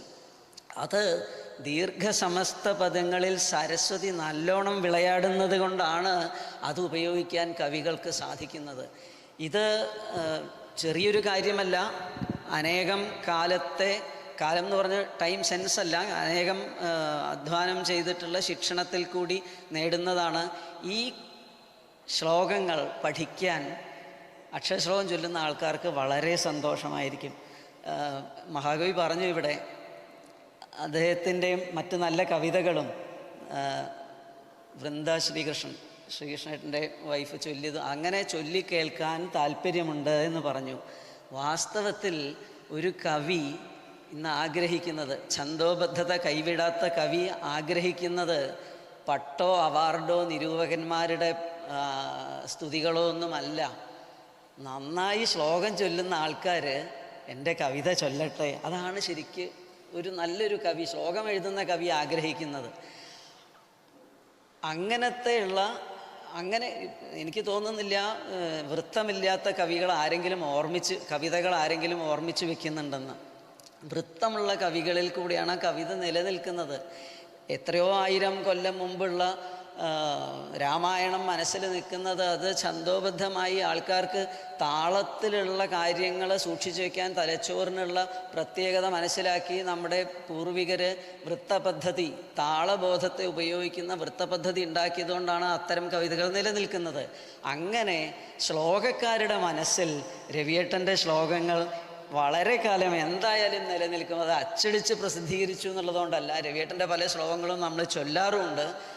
VKG കവിതകൾ മാതിരി രവിയേട്ടൻ്റെ ശ്ലോകങ്ങൾ ധാരാളം ശ്ലോകകുതുകികൾ പഠിക്കും. അതിൽ അദ്ദേഹത്തിൻ്റെ ശ്ലോകങ്ങൾക്ക് നിലനിൽപ്പുണ്ടാവും. രവിയേട്ടന് അഭിവാദ്യങ്ങൾ. ജയ് ശ്രീ. നന്ദി ശ്രീ മധുരാജ്. മറുമൊഴിക്കായി ശ്രീ കാവനാട് രവിയെ ആദരപൂർവ്വം ക്ഷണിക്കുന്നു. എല്ലാവർക്കും നമസ്കാരം. എൻ്റെ ആദ്യ കവിതാ സമാഹാരം പ്രകാശിതമായി എന്ന വലിയ സന്തോഷം നിങ്ങളോട് പങ്കുവയ്ക്കാൻ എനിക്ക് ഈ അവസരം വിനിയോഗിക്കട്ടെ. ഈ പ്രകാശന കർമ്മം ധന്യമാക്കിയ മഹത് വ്യക്തികളോട് ആദ്യമായി നമസ്കാരം അറിയിക്കുന്നു. ഇരുളിൻ മഹാനിദ്രയിൽ നിന്നുണർന്നു നേടിയ നിറമുള്ള അക്ഷരപ്പീലികളാൽ നമ്മളെ നിത്യവും തലോടുന്ന മലയാളത്തിൻ്റെ പ്രിയപ്പെട്ട കവിയും ഇന്നിവിടെ പുസ്തകപ്രകാശനം ചെയ്ത മഹാമനീഷിയുമായ ശ്രീ വി മധുസൂദനൻ നായർ സാറിന് ആദ്യമായി പ്രണാമം. മുക്തകങ്ങൾ മുതൽ മഹാകാവ്യം വരെയുള്ള കവിതാശാഖകളിൽ വ്യക്തിമുദ്ര പതിപ്പിച്ചുകൊണ്ട് വീരകേരളം എന്ന ലക്ഷണയുക്തമായ മഹാകാവ്യം മലയാള ഭാഷയ്ക്ക് സമ്മാനിച്ചുകൊണ്ട് അദ്വിതീയനായി നിലനിന്ന് മൺമറഞ്ഞ കൈതക്കൽ ജാതവേദ മഹാകവിയുടെ ദീപ്തസ്മരണയ്ക്ക് മുമ്പിൽ പ്രണാമം അർപ്പിച്ചുകൊണ്ട് പുസ്തകം സ്വീകരിച്ച പത്മജോ പോൾക്ക് ഹൃദയം നിറഞ്ഞ നന്ദി രേഖപ്പെടുത്തുന്നു. ഈ പുസ്തകത്തിനെ നിങ്ങൾക്ക് പരിചയപ്പെടുത്തിയത് എൻ്റെ പ്രിയപ്പെട്ട സുഹൃത്തായ ശ്രീ KB രാജാനന്ദാണ്. നിരവധി വിഷയങ്ങളിൽ ഒരേപോലെ പ്രാഗൽഭ്യമുള്ള നല്ലൊരു പ്രഭാഷകനുമായ കഥകളി, കൂടിയാട്ടം, വാദ്യകലകൾ, അക്ഷരശ്ലോകം എന്ന് വേണ്ട ഏതൊരു വിഷയത്തിലും തൻ്റേതായിട്ടുള്ള വ്യക്തിമുദ്ര പതിയുന്ന രീതിയിൽ സംഭാഷണം ചെയ്യാൻ ശേഷിയുള്ള അദ്ദേഹം ഈ പുസ്തക പരിചയം ചെയ്തത് എന്നെ സംബന്ധിച്ച് വളരെ സന്തോഷം നൽകുന്നൊരു കാര്യമാണ്. മദ്ദളമനീഷിയായ ചെറുപ്പുളശ്ശേരി ശിവൻ എന്ന അദ്വിതീയനായിട്ടുള്ള മദ്ദളകാരനെക്കുറിച്ച് ശിവകാലം എന്നൊരു മനോഹരമായ ജീവചരിത്രം അദ്ദേഹം രചിച്ചിട്ടുണ്ട്. ഒരു നോവൽ പോലെ നമുക്ക് തുടക്കം വായിച്ചു തുടങ്ങിയാൽ അത് കഴിയുന്നത് വരെ പുസ്തകം താഴെ വയ്ക്കാൻ പറ്റാത്ത അത്ര മനോഹരമായ രീതിയിൽ എഴുതിയിട്ടുള്ള ഒരു പുസ്തകമാണ്. ആ പുസ്തകം താനൊരു തികഞ്ഞ വളരെ കൃതഹസ്ഥനായ ഗ്രന്ഥകാരനാണെന്ന് അദ്ദേഹം തെളിയിച്ചിട്ടുണ്ട്. ശ്രീ രാജാനന്ദനും നമസ്കാരം പറയുന്നു. എൻ്റെ ഓരോ രചനാഘട്ടങ്ങളിലും എന്നെ പ്രോത്സാഹിപ്പിച്ചും അതുപോലെ തന്നെ ഓരോ പ്രവർത്തനങ്ങളിലും പൂർണ്ണമായ പിന്തുണ നൽകിയും എനിക്ക് ഊർജം തന്നിരുന്നത് നമ്മുടെ സൗപർണികയുടെ പ്രവർത്തകരാണ്. നിരവധി പേര് നമ്മുടെ മുമ്പിലിരിക്കുന്നുണ്ട്. ഓരോരുത്തർക്കും ഹൃദയം നിറഞ്ഞ കൃതജ്ഞത രേഖപ്പെടുത്തുന്നു. ശാരീരികമായ അവശതകൾ മറന്ന് ഇന്നിവിടെ അമ്മ വേദിയിൽ വന്നിരിക്കുന്നുണ്ട്.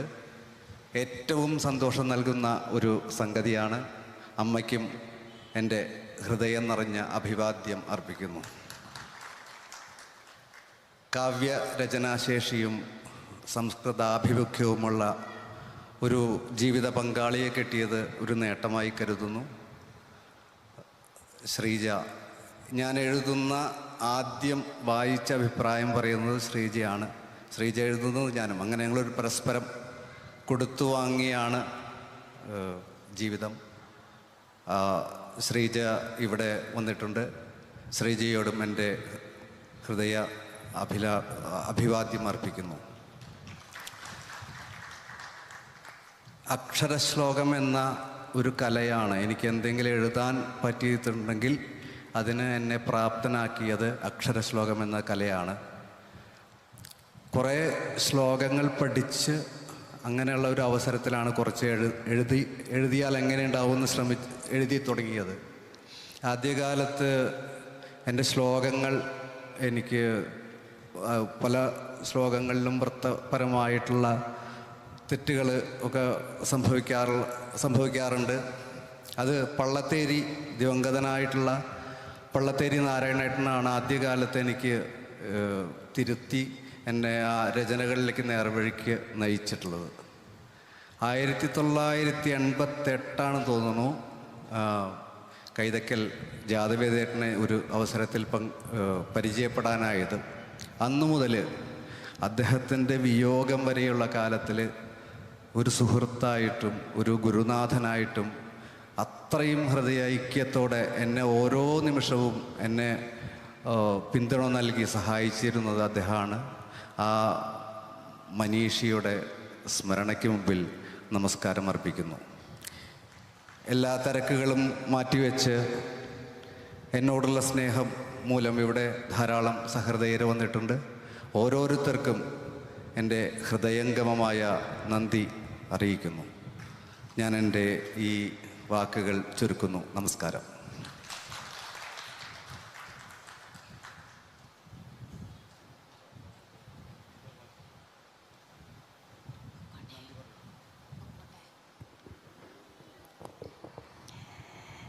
എല്ലാവർക്കും നമസ്കാരം.